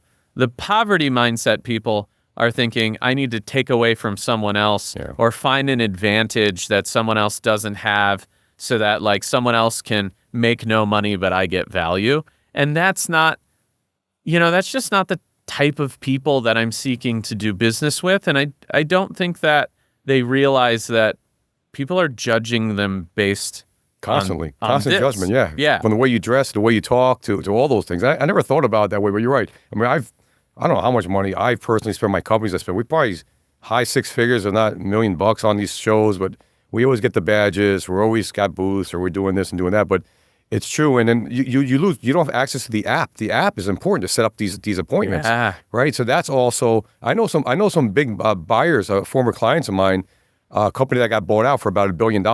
They wouldn't even show up to some of those shows, but they would buy the entrance, so they would just make this, because they're the advertiser. So everybody wants to sell to the advertiser. So if they couldn't make it to an international show, they would still spend $1,000, get on the app, and they would that $1,000 would turn into millions of dollars for them.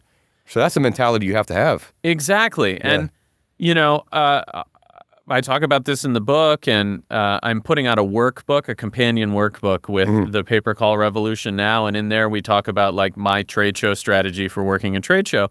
Like every single person on our team is in the app and mining the app and seeking people out and then doing research and business development. And so the people that don't buy the badge, they think they're getting something, like they think they're like an winning, edge. like an edge. Yeah. In reality, they're fucking the entire thing that's not up. cool. They're not the people who are going to put in all the effort to track people down and present really well and care about their appearance. I mean, and we say about appearance, you and I are basically dressed for the gym right now because But we turn it on when we go to the shows. yeah, exactly. You know, we do it there. Yeah. But I think you're exactly right. And like the poverty mindset puts blinders on people so that they can't actually see how to maximize their opportunity. Like if you have an app filled with thousands of people who want to do business and you don't want to pay the $1,000 to get access to the app, like that says everything I need to know about the person, because the solution is not at the chandelier bar in the lobby. The solution is on the exhibit hall floor. The solution is in the app. And not only that, there's some pretty good panels at a lot of these shows. Amazing panels, yeah. Yeah. And I rarely see people go up to speakers after the panels and try and create relationships and whatever. And like that alone is worth the price of admission. Like we were just at this event in New York, and look, I'm going to be real with you. The content really wasn't for me. Okay. I'm not going to use any of that stuff. I think I sent 2 notes to our team to like, hey, check this out.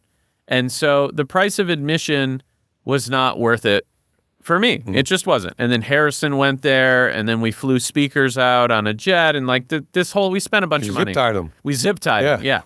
And so we wanted to make sure the event was a success. We made sure that people showed up. And the value I got out of the event actually was I saw 2 people speak. I wasn't particularly interested in what they spoke about, but I knew I needed to talk to those dudes. And so they got up, walked off stage, and like walked to get some water or something. No one got up to go talk to them. I know this because I was the only person that got up to talk to a speaker after the speakers were done. I literally chased them out into the back of the room and was like, hey, I'm Adam. I own Ringba. This is what I want to do. I'd like to potentially do business with you. And whoop, cell phone number, exchange, done. And then I followed up with them afterwards. And like that was the value that I got, I was like, hey, there are these really great speakers. I want to go talk to them. And so you have these people at trade shows that don't buy the pass. And then the buyer they want to work with has someone up on stage on a panel. And then you go to the panel and no one goes and talks to the one person everyone wants to talk to afterwards, because none of the people that need that relationship go to the panel, listen to the person, and then make the effort to create a relationship, which is like mind-blowing to me. And I gave the keynote at Contact.io last year. I'm giving it again this year. I was on stage at LeadsCon, and I'm on stage at most of the events. Maybe one person will come talk to me. And that one person, I generally spend 20 minutes, 30 minutes talking to them. And like, if they ask me for help or they need assistance with something, I'll generally hear them out and help. Yep. Right. And so there's so much value that people leave on the table by not engaging. Like if you're going to fly to Vegas, get a hotel room, do all the things, but you don't think you can get $1,000 in value out of going to the content and the exhibit hall and all this stuff, people are literally spending millions of dollars so that other people can learn and grow. Yep. And then you see people not want to pay. I don't know. It's a little offensive to me. Yeah, I agree. And you talk about we're talking about the book, and this is one of your chapters, a whole chapter about trade shows. And you started I started my business off with 2017 LeadsCon. Got like 5 solar buyers. 2 of them I still do business with to this day, which is crazy, right? And I think that everyone, again, the point is that the book has all this, goes really in depth about it, but the trade shows in particular, I do agree, they're not worked properly. I built my business on trade shows. We still always get value out of trade shows, even stuff like we went to RoofCon last year, and I have a guy from 9 months ago I met. We're doing some commercial solar deal with this guy. I saw him again at SolarCon. Like, it doesn't always happen off the first event. It might happen second or third or fourth, but they see you. You seem like you're legit. You're buying the badges, so you obviously have some money, right? You dress well, present well. It's consistency at the end of the day. And then going back to the panels, what I used to do is I would go to those panels if I was looking to expand our mortgage lead division. I would go to where the mortgage buyers were speaking. Those are your buyers right there. Sometimes you don't have their phone number. You can't get them on LinkedIn to respond. And I went to one of them one time, and I started selling him leads, right? And I did exactly what you said. And because the people that are watching them speak, they're also going to probably be other buyers as well. They're looking to get insight from a Quicken Loans or, a multi-billion-dollar organization that's publicly traded. So if you, those are little tips of the trade that I don't think that a lot of people do take advantage of. But if you don't buy the damn pass, you're not going to get access to the panel, right? So you got to get the damn pass. Exactly. Yeah. You know what I thought was interesting is the CEO of Perform CB, ClickBooth. Mm-hmm. They're a very large company in the space. She reached out to me on LinkedIn at LeadsCon and just simply said, hey, I'm speaking at LeadsCon. You're speaking at LeadsCon. We should probably connect just in case there's any business to get done. And what's crazy about this is they're our customer. They have been for a really long time. Mm-hmm. I had never met her, but as the CEO of this big company in the space, she clearly goes down the list of every single speaker and writes them a personal message and connects Wow. with them before the show. And I thought that was brilliant. Of course, I'm going to connect with her, and if she ever needs anything, she can reach out. And so the most successful people, the richest people, the most powerful and influential people in any industry, they go to the show, they buy a pass, they're speaking on stage, they're big exhibitors or sponsors of the show. Like, why would you not want to be around these people? Like, those are the people I want to hang out with. I don't want to hang out with the people who don't want to buy the pass and want to spend all day at the bar. Like, I want to go spend an hour with the CEO of one of the most successful companies in our industry and like chase that person down and just ask them a bunch of questions about like, how's your business? How's it growing? Like, what are you learning? What's the most concerning thing on your mind? Like, where is your energy focused right now this year that it wasn't last year, and why? Like, there's like a million questions. And I want to go spend as much time as I can asking people those questions who are already super successful, right? And I just think a lot of our friends in the industry are missing the boat. Yeah, you're right about that. And the last thing I'll say on that topic is proximity, right? Proximity is key. You got to be in where the decision makers are, where the buyers are, where your potential next partners are, and they're there. So yeah, for that, whatever that price is, I mean, I've spent a lot, but it's generated X amount. So have you. Yeah. And you're talking about Manny Zuccarelli, right? $100 million Go Award winner. You met him 7-8 years ago at LeadsCon. He was a solopreneur at the time. Now He was in a suit. Yeah. He was in a suit, and he came up to our booth. Yeah. I mean, it doesn't get any more clear than that. I met a lot of people that way in our industry who are really good friends and put the time in. And, it's a process, but it's worth the investment, right? Yep. We're doing InsurTech Connect. It's a tough show. It's so big. A small percentage of the people that go there are our target audience, and it's super expensive. But we're like, all right, well, we're going to make this work. We're going to do the work. We're going to sift through the people. We're going to collaborate with the trade show, and we're going to do whatever. And the reality is it may take a few years for us to get it right. We'll probably spend $500,000 before we see a return on that. But if you believe and understand the value of what you're doing, it's an investment and it will yield. But, you can't sell the dip, right?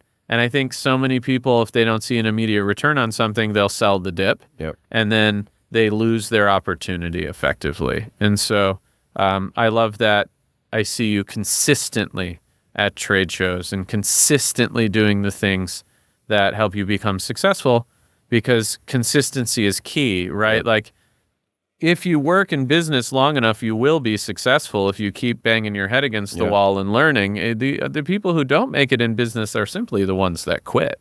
Absolutely. Great. That was amazing. And I'm glad, again, I wanted to dive into the book with this time, and that's right there. You talk about it. There's a whole chapter on that. We went even more in depth into it. And I love trade shows. I feel like I should do something on trade shows too on the LFG show, but amazing. That was great.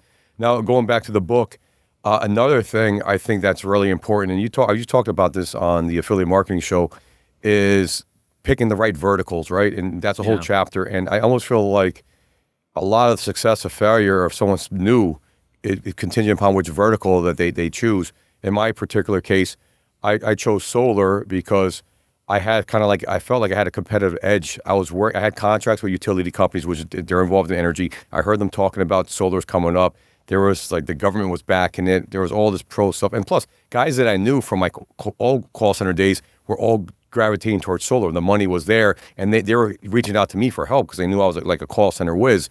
So I was able to marry a few things, and then I hit the ground running. I had an edge there, and I feel you talk about this a lot. We know there's a lot of shiny object syndrome in our industry. People are trying to find out what's he doing, what's she doing, and then they try to jump into it. And I feel like the vertical you choose is almost like as important as in relationship, who you're going to date, who you're going to marry.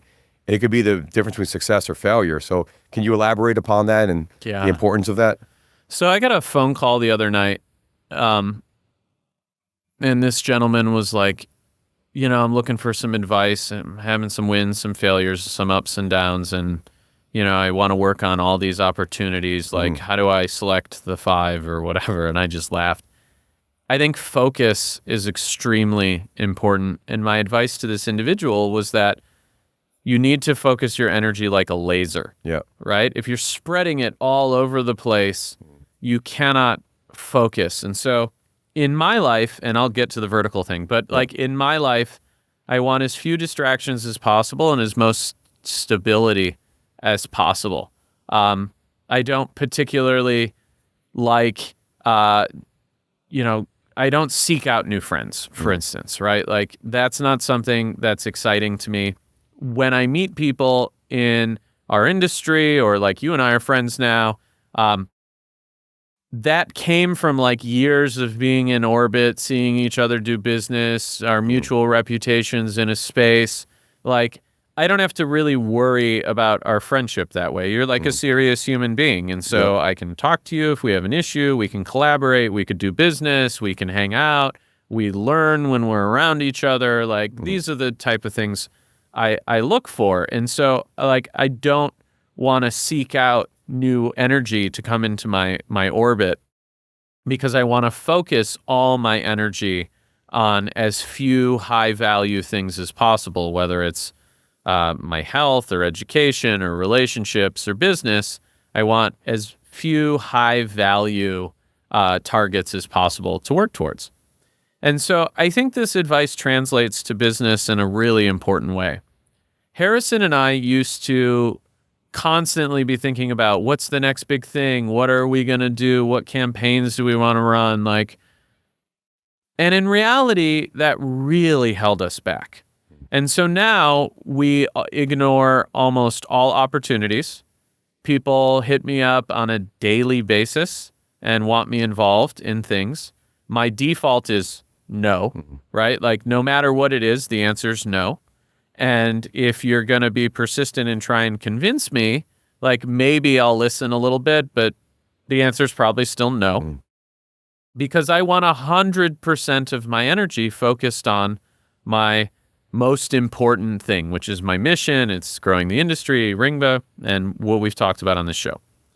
And so if you're new in any business and you're trying to find all the opportunities, the reality is most of them you could probably be successful at, right? Like in pay-per-call, any vertical people are making millions of dollars in. Like people are like, where are people making the money at them? And I'm like, I don't even like we service customers in hundreds or 1,000 verticals. Like I don't even know how many verticals they're in. And so it's kind of a silly question to me when people ask, like, what's the next big thing? Whatever. And I always follow up with a question, and that is, what do you know the best? right? Are you an insurance agent? Did your dad own a mortgage company? Like, does your uncle have a towing business? Has your family been in cranberry farming? Like, I don't know. Like, tell me about you, and I'll tell you what verticals you should focus on. Now, it doesn't have to be one. It could be a couple. But in reality, it's something where you should understand fundamentally what the back end of that business is so that you can get into the mind of the consumer, but also push the consumer to have intent that will result in the best outcome for the business, right? So an affiliate's mindset is generally like, get to the conversion rate as quickly as possible, right? Like if it's submit this form, I want as many people to fill out the form as possible, and they don't even consider what happens after the form. A lot of the times they don't know. If you talk to most affiliates and you say, oh, hey, you do lead gen for solar, what happens after the form's filled out? And they're like, nah, bro, they just pay me $8 for the submission, and that's how I get my money. And that type of naivete is the reason why they're not building a bigger business. Because if you understood how the back end worked for the solar company, you could go to a David Stodolak and be like, hey, man, you're paying $8 a form. But I understand that your back end conversion rate needs to be X. And if I can deliver that or better, can you pay me more money? Or can I get a rev share on what I produce that's above your baseline? Or teach me these things so that I can deliver for you the best customer possible. And that doesn't happen very often too, does it? No. Not at all. Never. Everyone's thinking short term. Exactly. And so anytime I walk into a partnership or a new relationship, I think about it like a partnership now. Like if it's not a partnership, I'm not interested. Like superficial relationships in business or in my personal life are just not interesting to me. I don't like small talk at all, for instance. Like you're either going to tell me what's most important to you and how you're going to get to your goals, and we're going to have a conversation about that, or like, I don't care, right? Like I don't, like I'm not going to sports ball with somebody. I don't know how to do that, right? Like I'm an introverted computer nerd. I just don't know, right? And so the same goes for vertical selection. If I'm picking a vertical, my dad used to own a mortgage company, for instance. Like I know how loans are underwritten. I know how deals are closed. I know what the commissions are on mortgages. I know what the fees are. I know what the credit profiles need to be. I know when people buy houses, why they buy houses, why they refinance, like what type of major life events cause a refinance. I know why deals fall through. I know, what the whole process from start to finish is going to be because I spent a lot of time in his office when he did this and I learned the whole business. And so if I'm doing lead generation for mortgage companies now or getting people on the phone pay-per-call for mortgage companies, I know how the consumer needs to think. I know what consumers are going to result in a great outcome for the buyer. And so I can target those consumers. Yep. And then I can listen to the calls and refine the process much easier because I understand all of it. Now, if you're a mortgage company and I show up at your door and I'm like, hey, I know your whole business. I have these consumers. They're going to be really qualified for you, right? Like now you're willing to have a discussion about how can we pay more for these? How many can you deliver? Like what can this partnership look like? And that is an incredibly powerful competitive advantage. And there's a guy named Kent who yelled at me once many years ago at a trade show in San Francisco. Kent Keelback. What trade show was it? It was AdTech. Okay. Which wow, that's old. Gone, that's rest way in back peace. in the day. Yeah.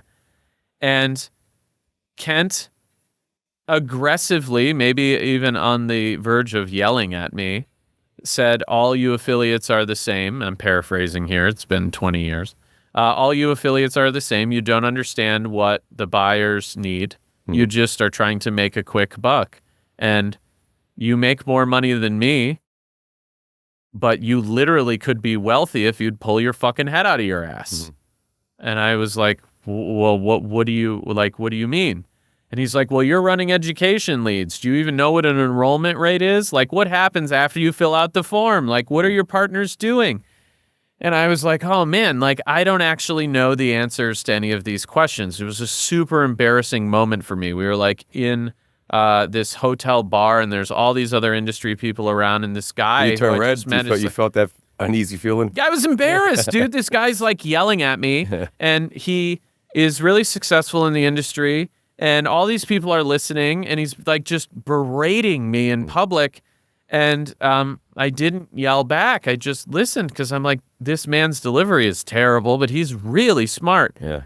And so shortly thereafter, I went out to one of my partner's offices, PMA Media Group. They did education leads. Steve Scanlon, I don't know if you know Steve, might have been before your time. Rest in peace, Steve. He was one of my best industry friends. Wow. He's no longer with us. And I went out to their office. I learned how their call center operated. You know, he taught me about like what needed to happen and what enrollment rates they needed to achieve. And then we started looking at traffic sources by enrollment rate, not conversion rate at the form, but enrollment rate. And he's like, these are crushing it. These are no good.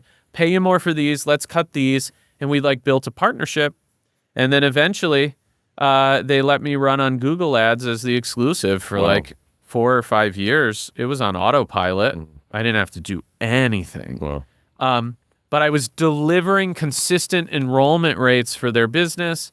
And then because we had that partnership, they let me test a ton of stuff that most people wouldn't take. Most of it didn't work. Some did. You know, one day we blew up a call center with too many leads, you know, like it happens. But that created an incredible partnership and friendship for me. And it was all by learning the back end of the business so that I could deliver quality consumers that worked for everybody. So it was a win for them, a win for me, a win for the consumer too. Because if the consumer's buying or getting their mortgage or enrolling in school, like they're happy. And so that was a really long answer to your question about vertical. But fundamentally, I think that you need to pick a place that you know intimately. And if you don't know it intimately, you need to know it intimately because that's how you can outcompete everybody. And so there are people making tens of millions of dollars in towing calls and tens of millions of dollars in dentist calls and tens of millions of dollars in cable TV calls and all sorts of shit.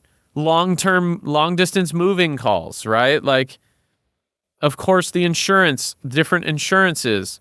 But if you don't actually understand what moves the needle for your customers, you can't win long term. And so that's where I would start. I would make a list of every industry or vertical that has a pay-per-call campaign that I understood something more about. And it could even be, I just blew out a tire on the expressway and spent 2 hours changing a tire on the side of the road and like almost got killed while cars are whizzing by or whatever it is. Like that experience is enough to say, wait a second, like I know how a consumer feels when they're in this situation, so I can recreate that feeling in the ad copy so that you can target those consumers better, right? Yeah. Does all this make sense? No, it's great. And I think, you talk about it in the book too, and I really think that someone up, it comes down to, you got to pick a lane where you have a competitor, an edge at the end of the day. Yeah. That's going to help you collapse time frames. And you have to invest some time into it. That you got pretty much dressed down by this guy, but a lot of people would have been like, oh, fuck that guy. I'm going to do it. What a jerk off. But you were like, I want to actually take action. I'm going to take heed to what he said. I'm going to go to one of my clients. I'm going to dive in with them, get to understand it better. And that's what I did with solar. I remember going to Louisiana to a client that I knew was going to blow up. They had 30 agents. I went there. I went under the hood. I'm like, guys, you should do this. I kind of advised them, but that helped me sell them more leads. And then they went to 500 agents before I know it. They're doing high six figures a month with me, like a year later, right? So that's what you have to do. You have to dive in and do what everyone else isn't willing to do while you can. So I thought it was a lot of information, but it's great if people actually, the 1% of people that actually listen to what you said, they're the ones that are going to have that edge. Yeah. And figure it out.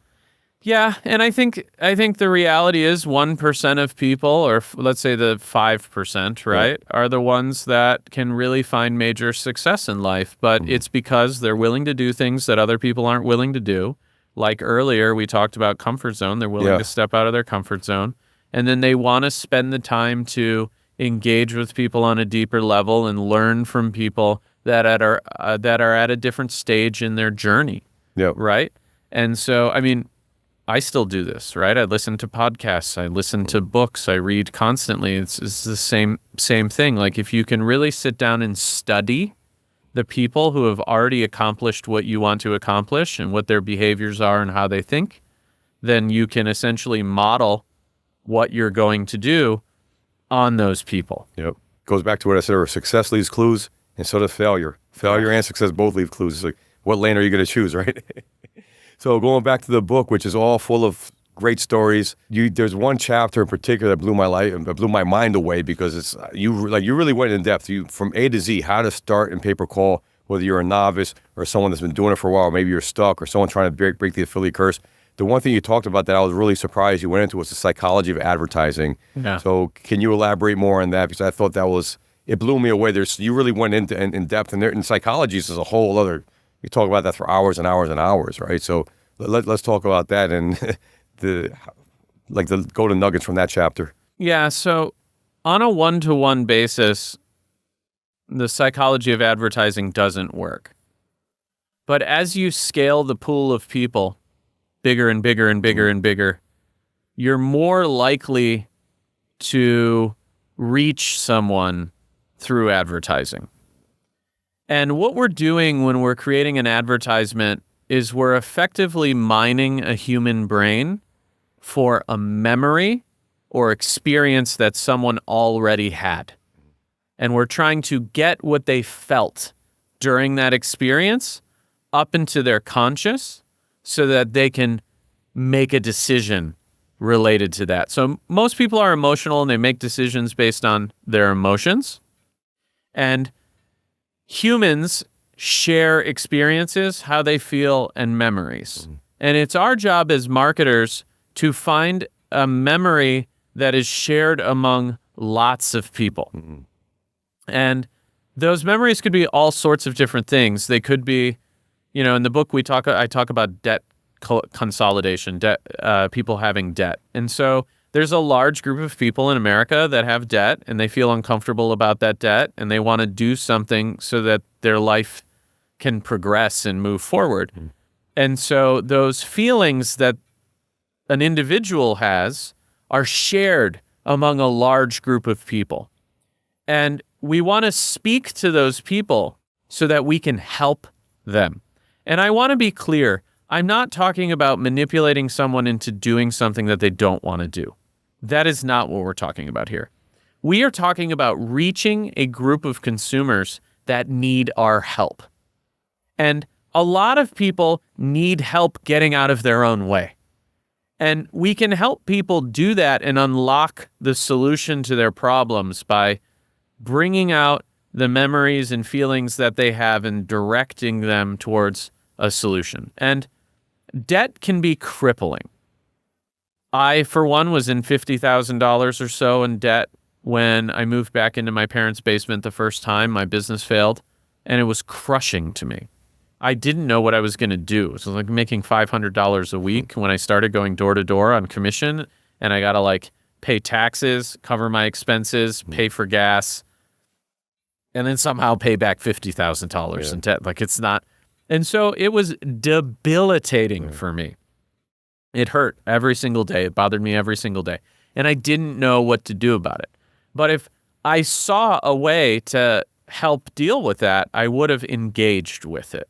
And so I would have had to first feel the memory and the emotions about the debt before I'd be willing to do something about it.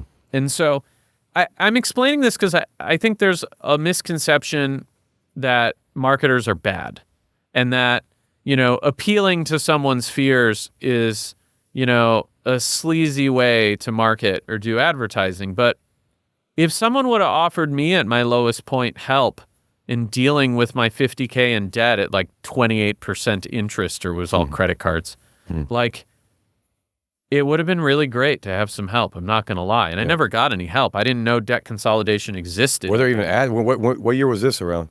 Dude, 2003 or something. I don't even know debt settlement exists like it does now. I feel like debt settlement started blowing up 2007, 2009 area, but I don't remember back then. Yeah, I never saw it. Probably around the economic collapse. Yeah. The internet wasn't as prolific. Yeah, even you're right, Facebook ads didn't exist at the time. Yeah. We were all on MySpace. That's true.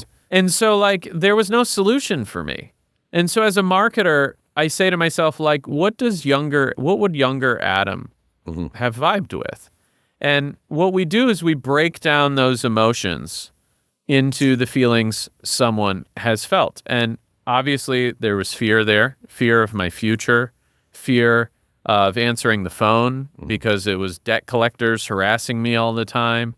It was fear of, what if I didn't take care of this stuff? I'll never have good credit again. It was fear of never getting out of my parents' house again. It was fear of, how do I have a relationship? You know, like I'm a lover boy, and you know, like how am I going to have a relationship? Women if are I asking can't? people's credit scores. They're pulling up credit well, karma now they're nowadays. crazy. I don't blame them either. You know. Yeah. And so, like, you know, this is like 21-year-old Adam or whatever. Like, am I ever going to be able to like hold a relationship again because I'm in debt? Like, what if no one wants me? Yeah. You know, and this is a vulnerable moment, but this is a like scarcity mindset too. At that point, you have abundant mindset with that. Yeah. Yeah, with that crushing debilitating. down, like, how can I build a business again? And like, how am I going to be successful? And like, all these fears exist because of the debt. And so what we have to do is break down how someone in a situation feels, whether it's debt or they're on the side of the road changing a tire, or there's a beehive in their garage, right? Like, oh my God, what if my daughter gets stung with a bee? Yeah. Like, I'm scared of getting stung with a bee. What if it keeps growing? Like, what if they get into the walls? Like, oh my God, and we need to sell the house and no one will buy it because there's a beehive in the garage. Like, like, what are all these things? And so you make a list of all the feelings that someone's feeling for the product you're selling, right? Like, they have a problem, you have a solution. And then you also make a list of all the feelings that the person would feel if they get the solution, right? Like in the debt example, it would be like, freedom. Yeah. Right? Like, much less stress. I feel happy, right? Like, I feel like I have a future. I can see success again, right? Basically the opposite of the problem feelings. And then I run through an exercise in the book that basically you take this and it's a step-by-step and you break it down into words, and then you take those words and recombine them into advertisements based on the ad specs that allow you to take a consumer on a journey. So first it's like, hey, do you even have this problem? And if you don't have the problem, right, like Adam today does not have a debt problem, I don't even hear the ad. I don't even see the ad. It's like, oh, it's there. They're talking about something. It's irrelevant to me. Like, it's not pulling up the memories needed to get me interested, or the feelings. But the audience that does resonate with it, pay attention, and then you offer them in an ethical way the solution to their problem, and then they're like, wow, I feel some type of way about this. I need help. Maybe these people can help me. Boom. Right? And if you do this correctly, the consumer gets a solution to their problem, so they win. You as an affiliate deliver a highly qualified consumer that has the intent to buy, that picks up the phone and calls. And then the buyer isn't an order taker, or excuse me, they're not a salesperson, they're an order taker. They're a consultant, right? They're counseling the person, not selling them. And so you get a consumer who's got a problem that's negatively affecting their life. They get on the phone with someone who can help them solve that problem so that their life is better. And then everyone wins, the consumer, the affiliate, and the buyer. Yep. And so there's nothing wrong about breaking this down at all. In fact, if you do it this way and you deliver the ads properly and then you understand the back end of the business that you're promoting, everyone wins, the consumer wins, the affiliate, and the business. And that creates a really sustainable business. So in the book, I talk about this in depth. I also have some resources and materials available if you scan the QR code in the book. I have some posters that have the emotional wheels and how all the emotions are connected. And so as humans, we feel a small group of emotions, but different situations like branch them off into different flavors of those emotions. And there's a couple hundred of them.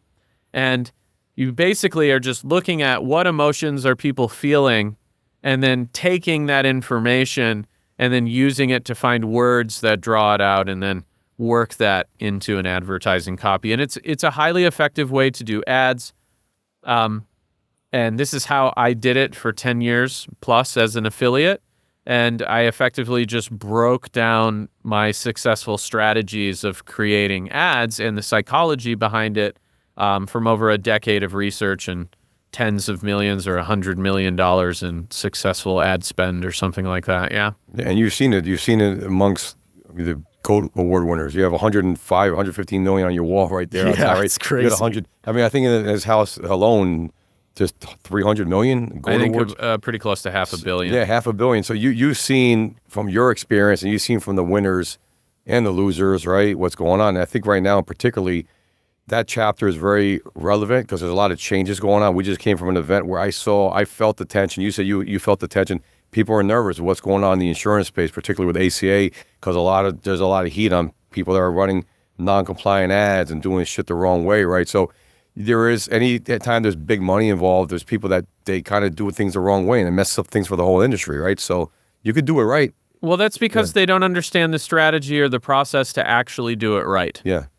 And so if you don't understand this, and you're a marketer, and you don't understand the strategy and the process to create ads that actually convert but deliver quality consumers without lying, then you just default to lying. And that's the problem. This is one of the reasons why I talk about this in the book specifically, because I want affiliates and marketers to have a roadmap to creating ad copy that can fit within the guidelines of an advertiser or a regulator and be successful without having to make a bunch of shit up to lie to people, because that type of behavior is unacceptable. The consumers know when they go to buy the product, they don't get what they want, and then they're unhappy. Yep. And so then the buyer cuts off the affiliate and they don't work with them anymore. So you can like make a little bit of money short term, but you're not going to build a business. You're not going to get really rich. And the process is exactly the same amount of work. It's not like the process I talk about in the book is like that much more effort. You just need to learn it and follow the framework, and then you can build ad copy. And a lot of the ads I see, these people are super creative. You know, they're like fast-paced moving ads and TikTok-style ads, and they come up with all this creative stuff. And then they're like, well, how do I actually talk to the consumer about what they need? And they were never trained on how to look at a consumer's needs, look at a product-based solution, and then connect the dots between the two. And that's what I teach in the book. I teach people how to connect the dots between getting the consumer's intent correct, finding the ones that want the solution, and then bridging the gap to the solution so that the buyer's happy too. And you don't need to lie in ads to do that. I mean, bro, the winners of the $100 million awards, the $50 million awards, the $25 million awards, the $10 million awards, even the $1 million awards, but like the biggest customers we have, the ones that I understand what they're doing, they're the ones doing it the most compliant, the best way. They're building the biggest businesses that exist in our space, and they're doing it in the most sustainable way. And that's because the CEOs of all these companies, the ones that are my friends and I know, they are super thoughtful about what they're doing and how they do it. They're building frameworks like I teach in the book for creating their ads and their ad copy and doing it within the guardrails of what is acceptable. And it's funny because I talk about this a lot. The people who do the least amount and are the least thoughtful are the ones that make the least amount of money and disappear. Yeah. Or they're chasing one thing. One quote I like is, how you do one thing is how you do everything. Yeah. Right? So if you're someone that's going to be cutting corners or doing stuff unscrupulously, you'll get away with it for a short term, but you're going to lose that client. I was at Mass Tours Made Perfect. I heard some crazy stories of some attorneys that were doing stupid stuff and some marketers doing stupid stuff. You mess with one attorney, then you're banned. You're kicked out of the whole thing is what it comes down to. So why would you risk that and risk your whole reputation? Because our whole industry, it's a relationship business at the end of the day. Yep. So if you can't uphold your word, you're not going to be in this long term. And maybe you'll be jumping from here to here to then. That's got to be stressful. I can't imagine that, right? So I think that's the big thing. And I'm glad you talked about the winners, the people who won the 100 million go towards 50 million, 25 million, 10 million, 5 million, whatever. Like they all have a commonality. So again, success leaves clues, and that's exactly they're doing things the right way, right? So I think that's beautiful, beautifully said. And look, if you want to be wealthy, like you look out the window, a new billionaire's boat just rolled up. We got to check it out. It's unbelievable. I've been staring at it for 2 days. If you want to be wealthy, you need to think about the consumer winning. That's the key to the success. Is like The customer's always right. the customer's always right. You want your customers to win. You know, in our case at Ringba, for instance, we do everything in our power to make sure our customers are happy. Yeah. And if they're not happy for any reason, like I'm not hard to find. They can reach out. You know, and I'm not talking about like the crazy customers. We've all seen them, but like for the most part, customers just want to feel like you're going a little bit, not a ton, just a little bit above and beyond for them, that like they can trust you and that they actually want to be repeat loyal customers. I don't think, I mean, like as a consumer myself, I don't want to try a ton of different products, right? Like I don't have time. I want a great product with great customer service, and I want to be a loyal customer so I don't have to think about it. Yeah. You know, Gillette sent me a razor on my 18th birthday. I just turned 40. It was 22 years ago. I still use Gillette razors. And the reason for that is they sent me a quality product. They went above and beyond for me. And they sent me a razor and some blades when I was 18 years old as a birthday gift. And I've been using them ever since for 22 years. It's amazing. Because their product is solid. It's dependable. You know, it's a little expensive. There's some cheaper players out there now, but I don't care. I don't want to go test a bunch of other products. This one I'm happy with. Consistent. Yeah, I'm consistent. Yeah. They're consistent. And that's what consumers want. They want a consistent experience. They want good customer service. They want to be excited about shopping or buying from a company, and they want to feel good about their purchase. And to do that, you just have to take really good care of the consumers. And, you know, sometimes that means you eat a little shit. Sometimes that means, you know what, maybe it wasn't your fault. Yep. You're still going to do right by the customer to make them happy. Because it's not about how it makes you feel as the business owner or the affiliate or whatever. It's about how you make the consumer feel that matters. And when you start to think that way, your business can get huge. Yeah, it sounds so simple, right? And it is, as long as you focus on that, don't get sidetracked by a lot of BS, right? And it goes back to the book, choosing your vertical, but choosing your mission, what your mission is at the end of the day. And it should always revolve around the customer. They're the one paying the bills, and you got to make them happy. And it's just true what you said about, you don't even have to go that crazy above and beyond. I mean, what Gillette did, how much did they spend sending you that razor? I mean, maybe it cost few bucks. $5, right? And look, they got you. You're probably going to be with them until, you know, for the rest of your life, you know, 4, 5, 6 more decades, whatever. But that's amazing. So I'm glad you touch upon that. Another thing, now going away from kind of tied to related to this, in the book you talked about something that I thought was amazing. You talked about call fraud and the importance of quality assurance and building a QA team. And I have a lot of experience with quality assurance running call centers. I think one edge that my call centers have had over other call centers that we put money into quality assurance. And this was a battle I had with an old boss of mine that didn't want to invest in quality assurance. He's like, oh, you're taking our reps off the phone. We want them producing. I'm like, listen, these guys will help. If we train them right, they'll help us get more sales, squeeze more juice, and we'll get less complaints, and we'll keep the customers for longer, right? Because our customers did not want to get complaints. And we're being too reactive rather than being proactive. So I'm a big believer in how do you be more proactive? So we put in the quality assurance department. And that was one of their keys to winning this big contract with Duke Energy, an $80 billion utility company. And that I'm not with that company anymore. I didn't own that company. I was a consultant there. But 5 years later, these guys are making, you know, I think 7 figures, 8 figures a month on residuals off of these campaigns that I put in place. And a lot of my solar clients that I consulted for have QA departments that help them grow. So I never thought about that. We actually do something in my company with this smaller division, but where we listen to calls to make sure there's no anomalies going on. So Can you talk about the importance of investing in quality assurance to catch call fraud? And maybe elaborate what exactly is call fraud for the people that don't know what we're talking about. Sure. First, I want to start with the word choice you use because I think it's important. You said investment. Yes. Quality assurance done correctly is a profit center. It is not a cost center. And this goes back to the poverty mindset versus the abundance mindset. A lot of people in business are so focused on reducing cost that they miss out on opportunities. Yep. And we see this a lot at Ringba. Obviously, we're the most expensive game in town. And the reason for that is if you use it, you're going to make more money than if you use anything else, right? Because we have more engineers and more support and tons of people doing all sorts of stuff constantly, right? And so the bigger players in the space, they don't complain about the bill because they understand that if they work with us, they make more money. And so it's a profit center. Yeah. It's an investment. ROI. It's ROI. Quality assurance is exactly the same thing. And the reason for that is twofold. One, you can catch buyers doing bad behavior. We'll touch on that in a second, the call fraud you're talking about.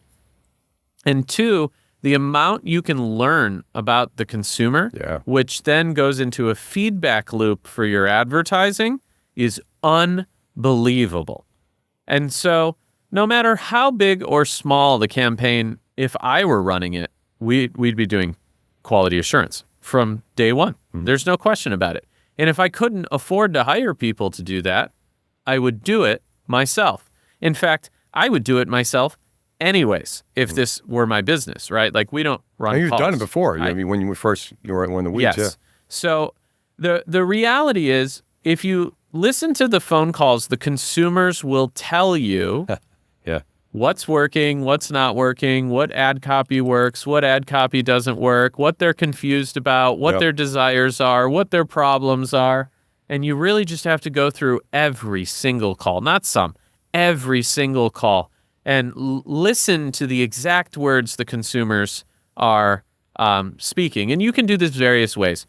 I like to listen to calls because you get the vibe, the tone, right? When you're face-to-face with someone, it really changes everything. And when you hear their voice, you know, the text doesn't always show the emotion. Yeah. And so I like to listen to it.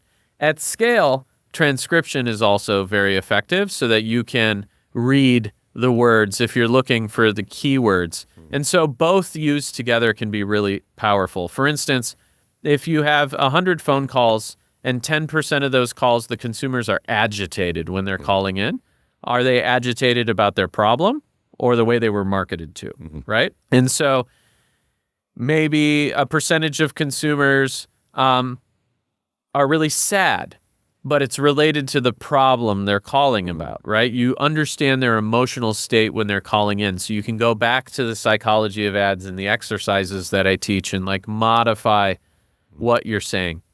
And then with the transcriptions, or if you just listen and take notes, you can look at the transcriptions and see the exact words the consumers are saying. And those exact words can go in the ad copy, right? Like if you're qualifying the consumer, their answers are the solution to improving your ad copy because maybe you're targeting a group of 55 plus individuals and they use different words like, oh gosh, and gee willikers or whatever it is, right? And you're like, why do these people keep saying these things? And then you realize, oh, wait a second, like that's how they're describing the problem they're facing. And then you take those words, you put them in your ad copy, and now you're speaking to the people. Subconscious, yeah. Yeah, subconsciously. And so that's really powerful. Also, with Google ads or Bing ads or anything that's keyword related, negative keywords are super important. And so you listen to the phone calls, and then the consumers are like, oh, I have this problem, but that's not what you sell. Right? And you're like, oh crap, like we're pest control. They're looking for where to buy honey, right? And you're like, oh, wait a second, I need to make sure honey is a negative keyword or something of that nature. And so you can even more so target the intent of the consumer, which lowers your ad costs, right? Negative keywords will lower your ad cost by listening to the calls and reviewing the transcriptions and really understanding what the consumer's doing. Now, this can be a gold mining operation because if you have 100 consumers, or let's say you really need to listen to 1,000 calls. If you have 1% calling in for pest control that are asking for honey, you need to listen to 1,000 calls to find 10 of them to see the pattern. Yep. You're like, oh, but you can chop off 1% of your ad spend. Now, if your margins are 12%, now they're 13%. How many times can you repeat that process as you're going through negative keywords and consumer intent and changing your ad copy? And you know this because you've been in the business long enough. When you're a scale media buyer, even if it's just one dude, right? Like when Harrison and I ran ads, we did the media buying. It was just the two of us. And so two people can manage an eight-figure ad budget. Yeah, no absolutely. sweat.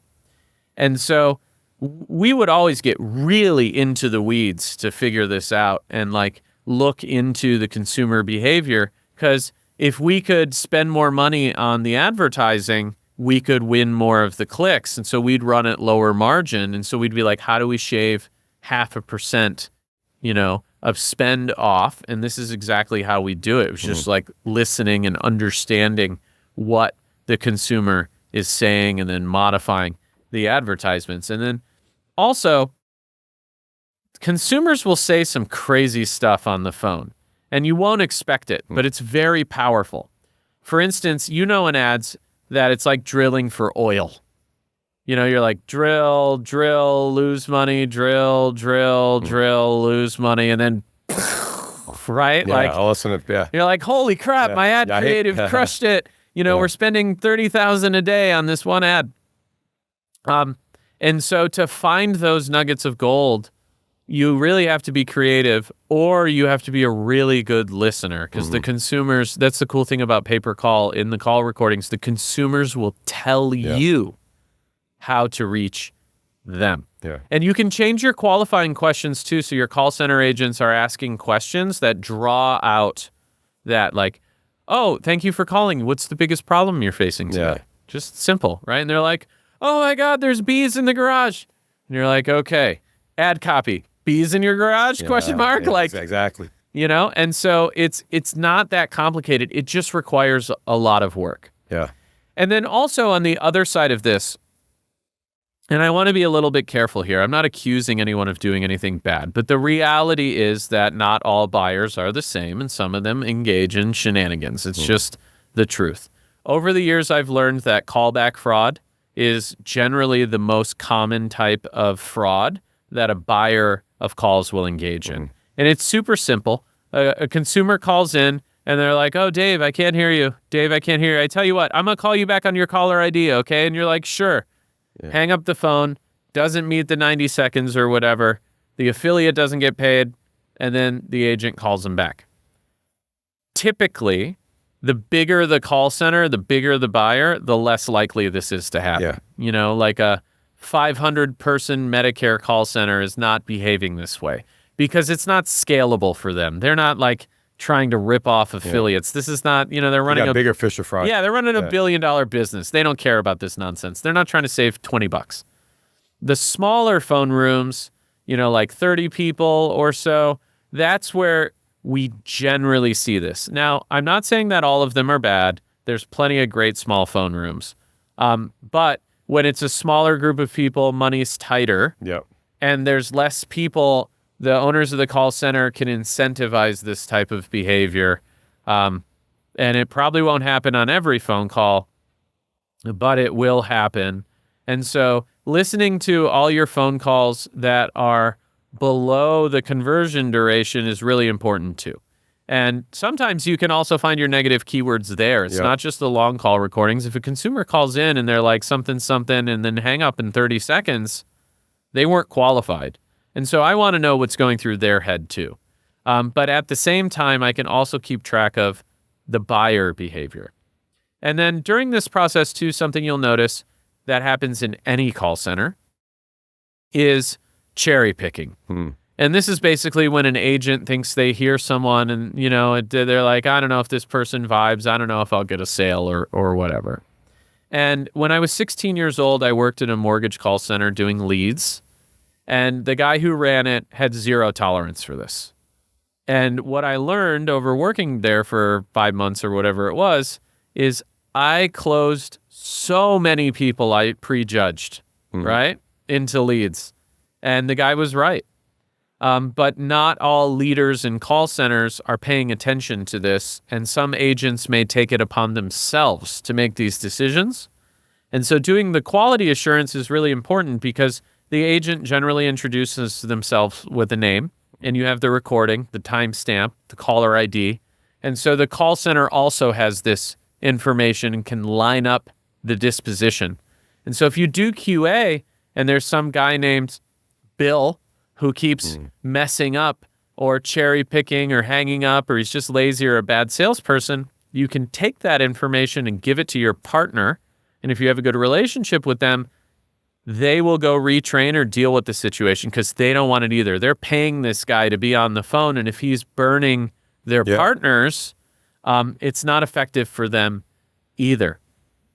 And so there's so many ways to optimize when humans are involved. You literally have to be insane to not do quality assurance or listen to your calls. And speaking of which, 5 years ago, Manny and I did the Paper Caller Show, and it was the most watched episode.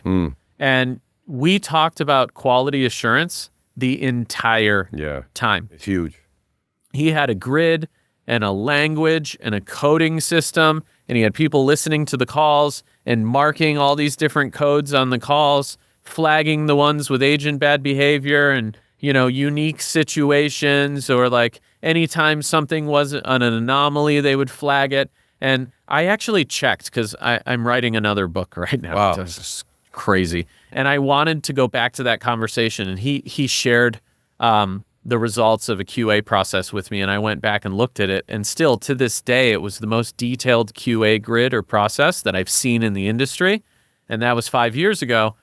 First $100 million GOAT Award winner. Success leaves clues. Yeah, exactly. And so, you know, like I've been preaching quality assurance and professing it for a really long time. I think that getting into the mind of the consumer is valuable for so many reasons. You can deliver a better experience, but you can also fix your ads. You can keep your buyers in check, but you can also help your buyers. Some of the buyers aren't doing QA or realize that their employees aren't doing a great job. And so you don't have to like pick a fight with them, be like, hey, this guy Bill, he's terrible. You're just stealing from me. No, it's like, hey, Dave, I'm a really great partner. When we talked before, I told you we have an amazing quality assurance program. And so what I did is I had a team of highly skilled quality assurance agents listen to all the calls that went to your call center. And I found a few areas that if we collaborate on, we both can make more money. Would it be okay if I shared this information with you? And you'd be like, yeah.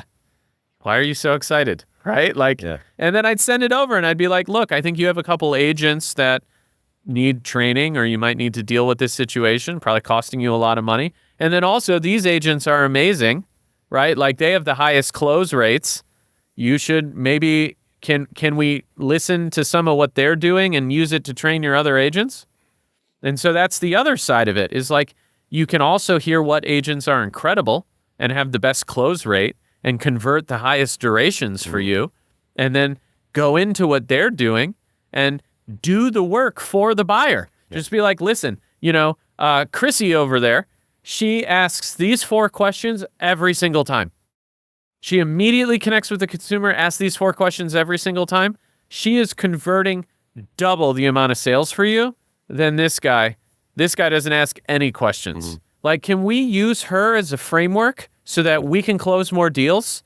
And then that call center is going to be like, oh, wow, that's amazing. Dave delivered incredible information to us. Forget these other affiliates. I want to work with Dave. Get more of that budget. Boom. Yeah, exactly. Exactly. And so the work is very powerful if you do it. Quality assurance and pay-per-call is one of the most important things. Anyone new to the industry, if they're not listening to every single call, they're crazy.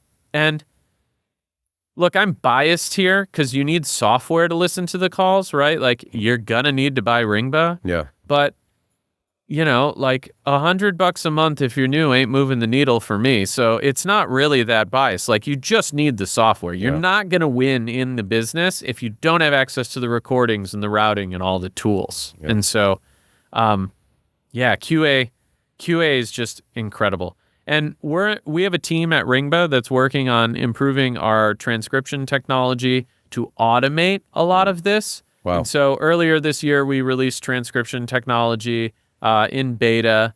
And then we have like a team of people working on training models to effectively help with all of these things, right? Like, how do I improve my ad copy? How do I automatically detect callback fraud? How do I look at the emotional regulation of all the people on the phone? How do I find agents that aren't doing their job properly? Like everything we're talking about here, we're building technology to automate. However, I will never change my advice. And that is, if you are new, whether you're new to the business or you're a new employee, you need to listen to 1,000 phone calls from beginning to end, or you do not have enough information. And I mean it, 1,000 phone calls in the category that you are working in, because no one else is doing that. And so if you do that, you'll understand it better than everybody else. That was, yeah, what you just said was amazing. And I've seen it in my career running call centers, and currently QA gives you that edge. And we're all looking for an edge. There's a lot of people in our industry looking to get into it, and some guys are playing unfairly. They're running crazy angles or whatever. So you're competing against some people that are just doing stuff they shouldn't be doing. But if you have QA on your side and you have these ingredients, it's going to give you that edge. So one thing I want to talk about this book, and I've heard people say this, and not just with regard to this book, but also, John Castle has a podcast. I have a podcast. There's some people who maybe it comes down to the scarcity mindset or nervousness or anxiety, where they're like, why are you giving out all these secrets, the secret sauce? It's going to make it, you're going to bring in all these people like kind of like amateurs in the industry. They're going to mess it all up and blah, blah, blah. What are your thoughts about that? Has anyone said that to you, or am I the first time you heard this? I've heard some of it. I mean, look, what I have to say to that is, in 2015, when we started Ringba and we went to trade shows to talk about pay-per-call, there was no one there. There was Anthony Paluzzi, ring partner, and Eric Evans. Man, that wasn't even that long ago when you think about it, right? It's almost 10 years. Yeah, but when you say 20, it sounds like 20, 30 years ago. It could be, right? It's crazy. Yeah. Feels that way. And at that time, there was no one evangelizing pay-per-call as a business. And so, look, you don't have to tell me where the rumors come from or what people are saying, but the reality is here that Ringba is a big part about why these people have the opportunity they have today. We've spent millions of dollars, not 2, not 3, like many millions of dollars, evangelizing pay-per-call. And what happened? People now have huge opportunities to grow their business in the space. And so I would counter that argument with pay-per-call is still very new. The opportunities are endless. And if you teach people how to do this and bring more people into the industry, everyone has a bigger opportunity. Now, if someone has the scarcity mindset, the poverty mindset, and they're like, oh God, some more people are going to come into the industry and take our opportunity, those people are never going to be successful anyways. The people that are going to be successful are the ones that are watching, and they're going to go, oh, Adam's going to bring 100,000 people into the industry. Affiliates, insurance agencies, pest control companies, everyone at every part of the value chain. He's going to go find them all and bring them into the industry. Okay, I need to figure out how to create offers and drive traffic and build a bigger business here so that as the industry continues to grow, I can come out on top.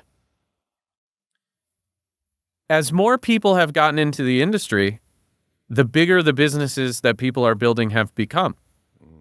You know, when I met Manny, pay-per-call really wasn't that big of a thing, but now it's huge and it's growing faster than ever, and he's running a giant business in it. And so if people actually think that what I'm doing is going to cause the industry harm, they are out of their mind. What I am doing is growing the entire industry so that everyone has more opportunity. That even means my competitors' businesses are going to grow. I don't care. I want to see as many people successful as possible, and this vehicle is incredible to do that. And so to anyone out there who thinks like, oh, Adam's giving away the secrets, like, this is like bad, you probably should go think about, how do I buy traffic from affiliates? Oh, there's going to be 10,000 more people in pay-per-call? Well, how do I be the first person they call to do business with, right? Phone calls get brokered all the time. Yeah. Like 1 broker, 2 brokers, 3 brokers, 4 brokers, 5 brokers, just crazy. And so what's the difference? Like, more people come into the industry, someone figures out a great idea, the industry grows more, you buy calls from them, make $1 million. Maybe they do exceed you one day and go do their own thing. So what? Make friends, learn. The bigger the industry, the more people can make money, and the more money people can make. And so we don't want a tiny industry. We want one that's as big as possible so that, all my friends are industry friends, so that all my friends can build bigger businesses and like hire more people and provide more for their family. And like, I want to see our industry grow. And the people who are scared of that, they're the ones that would likely leave or fail anyways. Because the ones I'm thinking about, the guys I know that are building, dude, you bring 1,000 more people into the industry, they're going to make an incredible amount of money. Just like, they'll see it, they'll capitalize on it, they're not scared of innovating. Like, innovation has to happen or you can't push something forward. Yep. So, I won't apologize for it. I'm going to tell you right now that I've just got started evangelizing this, and we're going to see tens of thousands of people show up in our industry, and it's really going to grow, and that's what we want. Rising tides lift all ships. And so, sure, maybe there's a couple losers. People, maybe some event happens or something happens and their business doesn't succeed. I would put forth that that's not my fault. It's someone else's fault for not capitalizing on an opportunity or growing or changing or reinventing their business so they can take advantage of how fast our space is growing. And then also, man, look how many people have come into the industry and started doing really well. We got hundreds of GOAT awards lying around. Yeah. You don't hear any of these people complaining that more people are showing up to Affiliate Summit. Yep. That's what we want. I don't know. Yeah, I agree. It's a sign of rising tide lifts all ships, like you said. And I've done that too with solar. I helped the client in New Orleans. They blew up, right? And there's companies I know that got bought out because that was their main client, and everybody benefited, right? So that's a positive side effect at the end of the day, and it comes down to that mindset. Disruption is good for businesses. Disruption is what at least is usually a result of innovation or someone doing things a little bit differently. So it's a matter of, are you going to adapt or not adapt? And this is the way it's going. So if the people that listen, read the book, they'll listen to the nuggets, and we've shot out so many nuggets here that during the break, I was saying, Adam, we should charge people for this episode.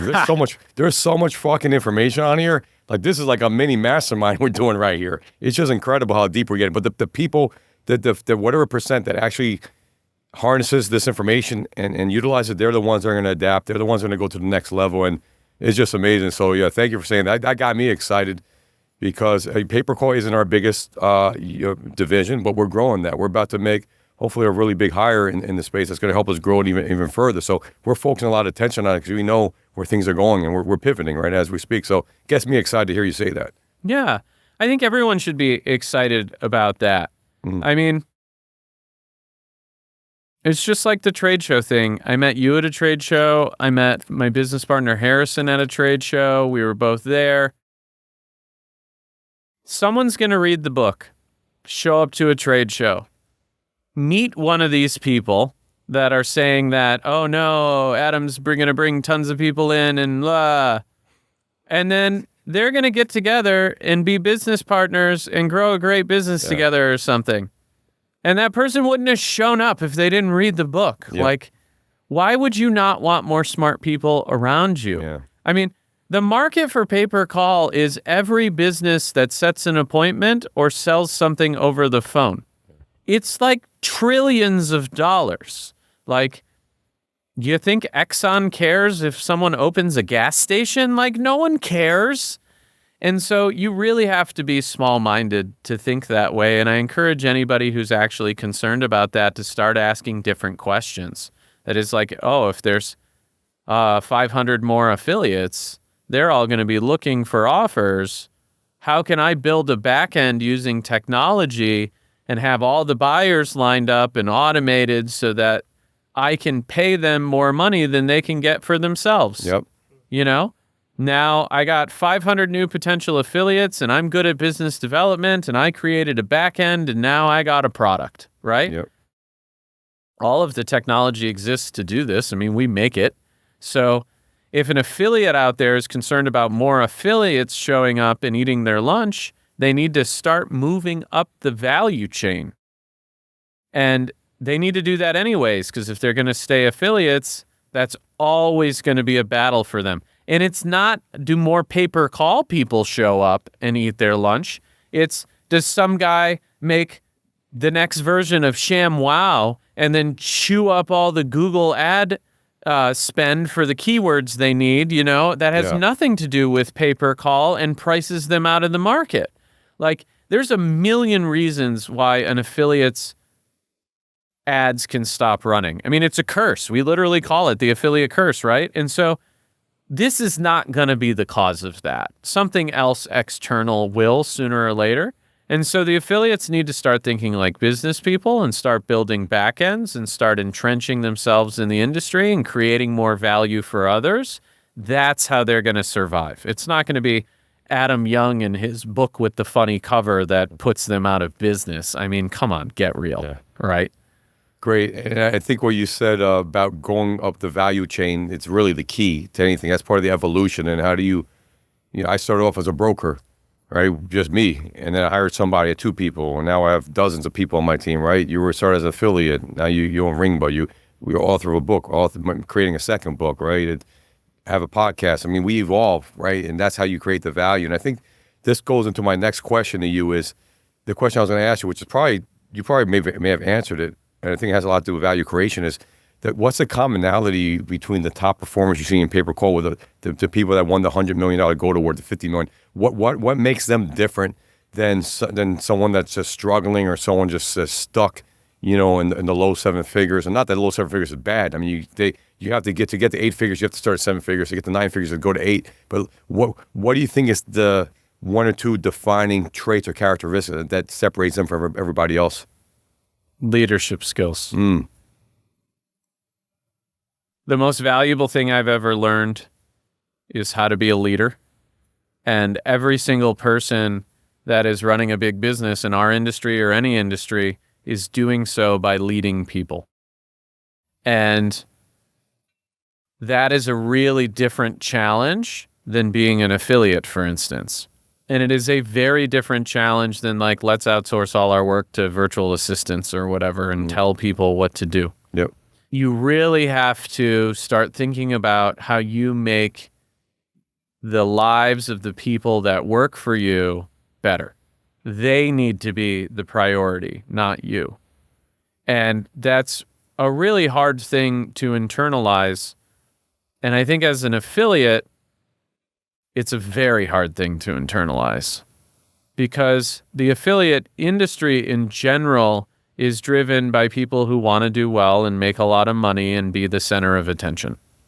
And if you're going to lead an organization and do something powerful or build a really big business, you have to put all that aside and focus on how do you make the people that work for you more successful, and forget all of this, right? It's not about me. It's about them.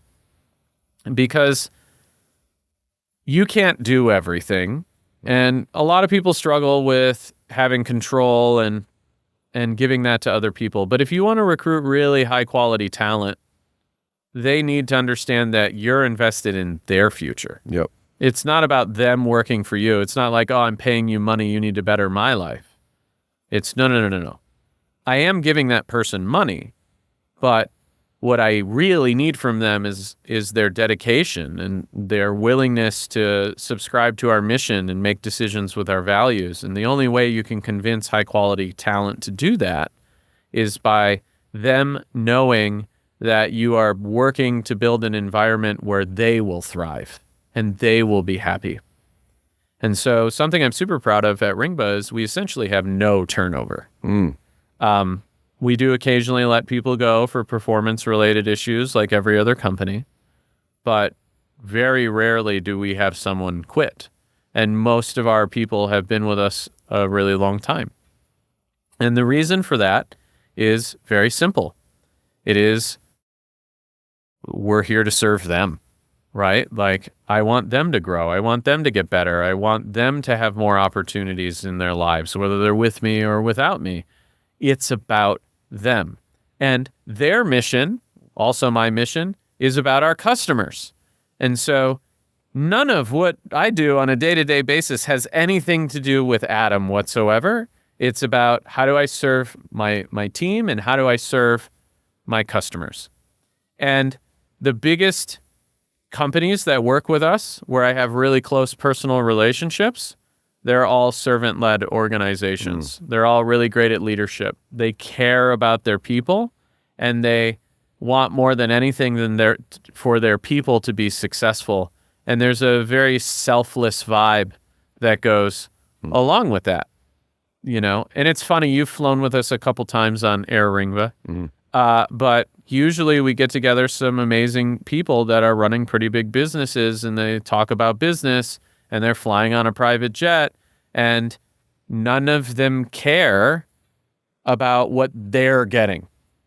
They only care about how their teams win and their customers win. And so in the end, they win. Yeah. And so it's a very selfless but selfish mindset, right? Like, I know if I serve all these people, I will win. The difference is I can't focus on me. I don't know when I will win or how big I will win. That's not on my mind. I genuinely am focused on our people and our customers. You can't fake it. Yep. It has to be real.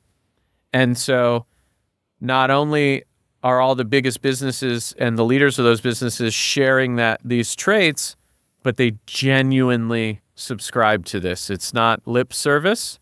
They'll clean the toilet if they have to. Like, it doesn't matter. They will serve their people. And that wasn't the answer I expected. I thought you were going to, I don't know where I thought you were going to go with that. I thought it was going to have something to do with like media buying or something. And that's kind of, it makes sense when you say it that way, right? It's always those simple things. And we talked about Manny, we talked about ourselves, solopreneurs that grew, and you can't get to these numbers by yourself. You need a team and a team that believes in you. And what you said about turnover, that's true. Turnover is expensive. Yeah. And the time, you can't get that time back. So it's an investment you make. So that's a testament to what you guys are doing. But yeah, I never thought about it that way. So that for me, that's pretty inspiring to hear, you know? Yeah, you got to like lay down the gold chain in the Lambo.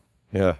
And really understand that you're serving people, and that's how you get the best outcomes. But it has to be real. It can't be faked. You have to truly care about your people and truly care about your customers winning and get involved in that success and like live it and breathe it. And that's how you get the best outcome. Because, and we talked about this before, and I say it a lot, like, the best talent doesn't need you. They don't need me. They can get a job anywhere. They're the best talent, right? And so the reason that the best talent will come work for me or you or anybody is what they get out of it, right? They need to believe in what they're doing. They need to have a great work environment. They need to have the resources that they need to be successful. They need to have a voice. They need to know that all the leadership has their back before, like, they eat first. I eat last. And when they know that, then you can recruit them. Then they can be excited. You can unleash them. Yep. And ultimately, that's the goal. You want to find people who are so good at what they do, it scares you, and that you are learning from them. Yep. And this is an evolution that all entrepreneurs make. And then they have to really find those great people, and they either have to mentor them or they have to convince someone who's already done what they need to come work for them. And it's a really hard practice, and it's a really hard process. And the people I know that are the most successful, that own the biggest businesses, they just are really, really great to their people. Oh, great. Simple stuff, but it's what works. It's that old school wisdom. Yeah. Tried and true tactics. So I want to shift real briefly here. We've been talking a lot about the book, about media buying, leadership, all those things. You have, I think one way we connect a lot is that we believe in health, right? Taking care of ourselves. And you have what's called I hope I'm saying a priority life matrix, right? Is what it is. And I think that's very important because at the end of the day, any business, especially what we do, it's like a mental sport is what it comes down to. And I think that everything's connected. I've had Dr. D on the show, works a lot of athletes and celebrities. He's a big believer in that. And I know a lot of successful people. I mean, people that are successful, not successful too. People that are successful that are taking great care of health, other people that aren't. But you don't really get long-term success if you don't take care of your health, right? So can you elaborate more about your priority life matrix and what that is comprised of? Because I think it's really relevant. Yeah. So, I mean, my work schedule is 24/7, 365. There's no like, I don't work after 5 o'clock or whatever. And this is part of the leading people and serving them. They have to know that you're fully engaged and available. And so anyone who says that there's like work-life balance as an entrepreneur is out of their mind. Yep. That doesn't exist. And so you do not become an entrepreneur to like not work. Okay. Like the reason you become an entrepreneur is you really, really, really, really, really like working, and you need to love what you do. And so the priority matrix is really important because if you don't make the time to take care of your vehicle, your machine, it will break down, which means you cannot perform at your highest at all times. And so it's interesting how that works. Like if someone's number one priority is their business or wealth, they're really screwing it up. Because the way you get the most performance in your business or your wealth or your life is to be as healthy as possible. Mm-hmm. Because if I am mentally healthy and strong and physically healthy and strong and I am taking care of myself, I can put in more hours. My brain functions better. I sleep better. I'm able to handle stress better. I'm able to be more calm, right? And as a leader, having all those things in order is really important to me, and I work really hard to make that happen. And, I'm like constantly thinking, even here on this set, right? Like you and I are having a conversation about all these things. I can't turn it off, right? Like I got to list. Same with me, yeah. List of notes. I got to go back and do stuff there in my head. And like, if I don't take care of my body and my mind, my ability to do these things degrades. Yeah. So it's like, and I made this mistake before. I focused all my energy on my business and I let other things be by the wayside. And what ended up happening is the business did not grow as fast as it could have. Whereas now, where I've restructured my priorities, our businesses are growing, all of them are growing faster than they ever have, and they're bigger than they've ever been. And I attribute a lot of that to stress management and taking care of myself and making sure that all of these things are in order. I'm eating healthy. I'm exercising a lot. I'm like, taking all my supplements and I'm getting my blood tested and I'm like focused on my health and doing these things. It's really been an accelerant on business. And so I think as a new entrepreneur, there's a lot of struggle here because they think like, oh, just as much time as possible. I need to make this successful. But taking that time away from the grind to go to the gym or exercise or turn off for an hour, that's actually more valuable than an hour of like tired work. Yeah, and someone we both know, a good friend, Ankur, I've been hanging out a lot with him at a lot of these shows, and it's, man, like Success Leaves Clues. He gets up really early, 4 a.m, 3 a.m. Goes to bed. He's very regimented, and you are as well. I feel a lot of successful people are very regimented, right? They don't negotiate. I got to be in bed by 9, I'm in bed by 9 or 8, wake up this time. he's actually had a positive influence on me. I've always been into health, and where I move right now, we're right in the water, which is great. I get to sprint on the beach.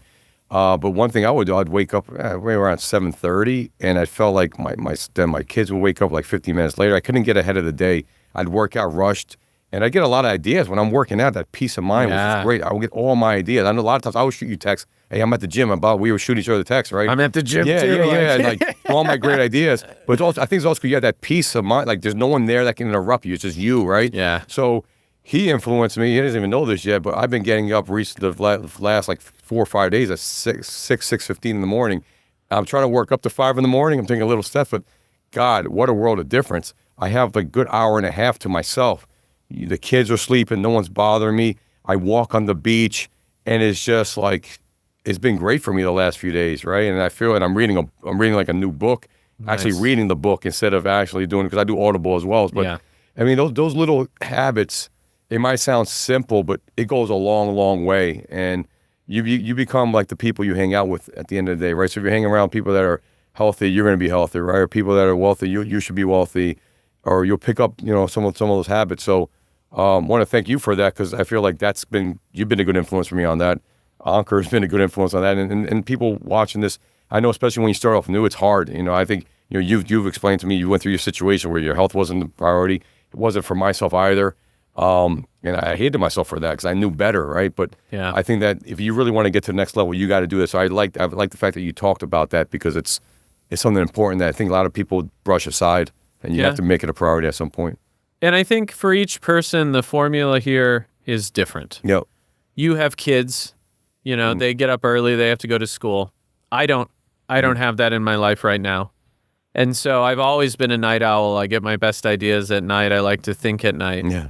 And so I'm not an early riser. I'm not either. Yeah. Yeah. Like, I think you can restructure it so you can get that hour of peace and value. Whereas for me, it's never gotten me where I want to go. And so, I mean, maybe this sounds embarrassing, but I get up whenever I want. Mm-hmm. It's usually around 9 in the morning. Mm-hmm. And I have a protein shake. I do my stuff in the morning, and then I get to work like immediately. Usually around 9:15, maybe 9:30. And I don't have any shame in this, because at 11 o'clock at night, when it's quiet and there's no one around, right? And I'm just like sitting by myself in the dark. Yeah. That's when I get my best ideas. And so, I had been in my previous relationship, she wanted me to get up earlier and earlier and earlier, and thought that the way I was trying to do my sleep schedule was lazy. Mm-hmm. But she would go to bed at 9 o'clock. I'd be up till 1 in the morning. Mm-hmm. And it's not like I'm like up till 1 in the morning, like Netflixing. Yeah. I'd be like up being productive. Being super productive. That was like the most productive time for me, when it was quiet and no one was bothering me. My phone wasn't blowing up. Like I get messages first thing in the morning up until maybe 6 or 7, 8, 9 at night. I mean, we have a bunch of staff on the West Coast, and we also do software deployments at specific times. So I'm around. And for me, that schedule works better, but it's the same thing. I make sure I get the quiet time, and then I take care of my health when it's convenient for me. Because if you're working 24 hours a day, essentially, you can pick and choose where you want things to fall within your lifestyle, as long as you get them done. Yep. Like later today at 4:30, I'm going to Tremble before I go to the airport.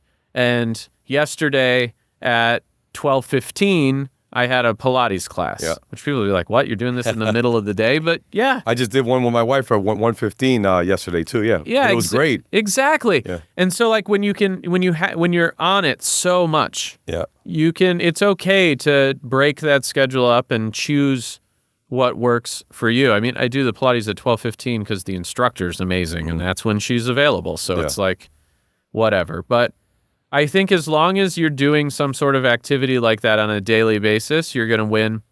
And Harrison, he did a lot of self-improvement over the last calendar year.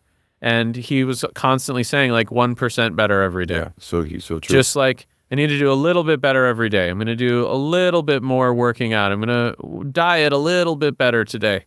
And if you just focused on a little improvement every single day, over time, you can achieve amazing results. It doesn't have to be drastic or crazy. Like when I realized I was not where I wanted to be, I just went ham. Yeah. Like I just went crazy. Like a radical overhaul, you think? Yeah, well, I'm down 30 pounds. Congrats. Yeah, since June of last year. Wow. Yeah. And so, I mean, it can be as fast or as slow as you want. You just commit to yourself and don't give up on it. And then over time, you'll see the results. Everything is not a race. Most things are a marathon. Yep. Right? And then when you change your priority structure, you need to commit to it for life. Yep. I will never do that again. It was too painful. It's too painful in the moment, and it was too painful to earn my way out of it. Yeah. And so now I'm just like, never again.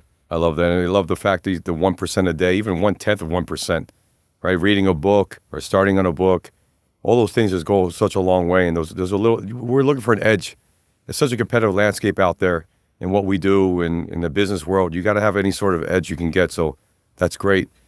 This has been incredible. I was going to ask you, I don't know if is there anything else you feel we haven't touched upon you want to touch upon? No, I don't think so. I mean, I would say that I really encourage people to read my book. Yeah. No one's making any money off the book, okay? Like, I'll never get my money out of the book. I think that there's just a ton of value in it, and I really want to see people successful in our industry. And if they read the book, I guarantee that they'll get something out of it. If they don't, they can hit me up. I'll give them their money back. I don't even care. It's just the more people that come into our industry, the more opportunity we'll see, and that's what really excites me about the future. So I encourage people to do that. And then I encourage people to show up. Show up to all the events, meet people, build relationships, and then not give up on their dreams. Like the people who win at business, like I said, are the ones who just simply don't give up. Yeah. And there's unlimited opportunity out there. You just have to not give up. Yeah, beautifully said. And my last question to you was going to be, what's the future hold for you? You kind of answered it right there. You know, I know you have masterminds, you have a lot of stuff. You're looking to evangelize the industry, right? Would that be your answer? How would you answer that question? What's the future hold for you and for Ringba? I mean, we've been drastically scaling our team and bringing in new key leadership. I have some new leadership that just joined in the last week. I'm very excited about. We're going to keep building on the opportunity we have and helping other companies be successful. So that's super exciting for me. I have some extremely lofty personal goals. We can talk about those off camera, but I think that anything is possible. And if you believe that it's possible, you can make it happen. And so I'm very excited about where I'm at in my career. I'm the most motivated I've ever been. And amazing. I'm just super excited about what we've accomplished to help our clients win. And I can clearly see the future of where we're headed in a really big way. And I'm very excited about that because it's going to impact so many people in a positive way. And so that's what gets me out of bed every morning is how do I impact as many people as possible in a positive way? And I find when I think that way, the best opportunities and results just literally show up at my doorstep. Yeah, you attract them, right? Rather than trying to find them, they come to you. Yeah. That's amazing. That's a testament to your, decades of doing this. You built yourself a brand and it's working. And like I said in the very beginning to the audience, success leaves clues. This book, I read the whole book, right? And and that helped me really prepare for us getting in depth here. And I'm glad I did that. And I would say that you're giving everyone a template to succeed in pay-per-call, whether they're brand new or they've been doing this for a long time, how to break the affiliate curse. So I think in conjunction, read the book, listen to this podcast. Again, I'm not even joking. I'm even thinking we should charge for this thing because there's so much freaking information there. So the people, a lot of people will watch this, but I bet you maybe 5-10% will actually watch the whole thing. And there's just so many. If I were someone new, I would take notes. I would write them. I would highlight them. Reach out to us, implement the stuff. show up at the shows. There's so much information, so we just dissect it. So Adam, thank you so much, man. Like, it really means a lot. Your time is money, right? You spend a lot of time, and this is probably a good 2.5, 3 hours that we spent here. But it means a lot to me. That it means a lot to the audience, and I think this is gonna be an incredible episode. I can't wait till it airs. Appreciate you, bro. LFG, let's fucking go.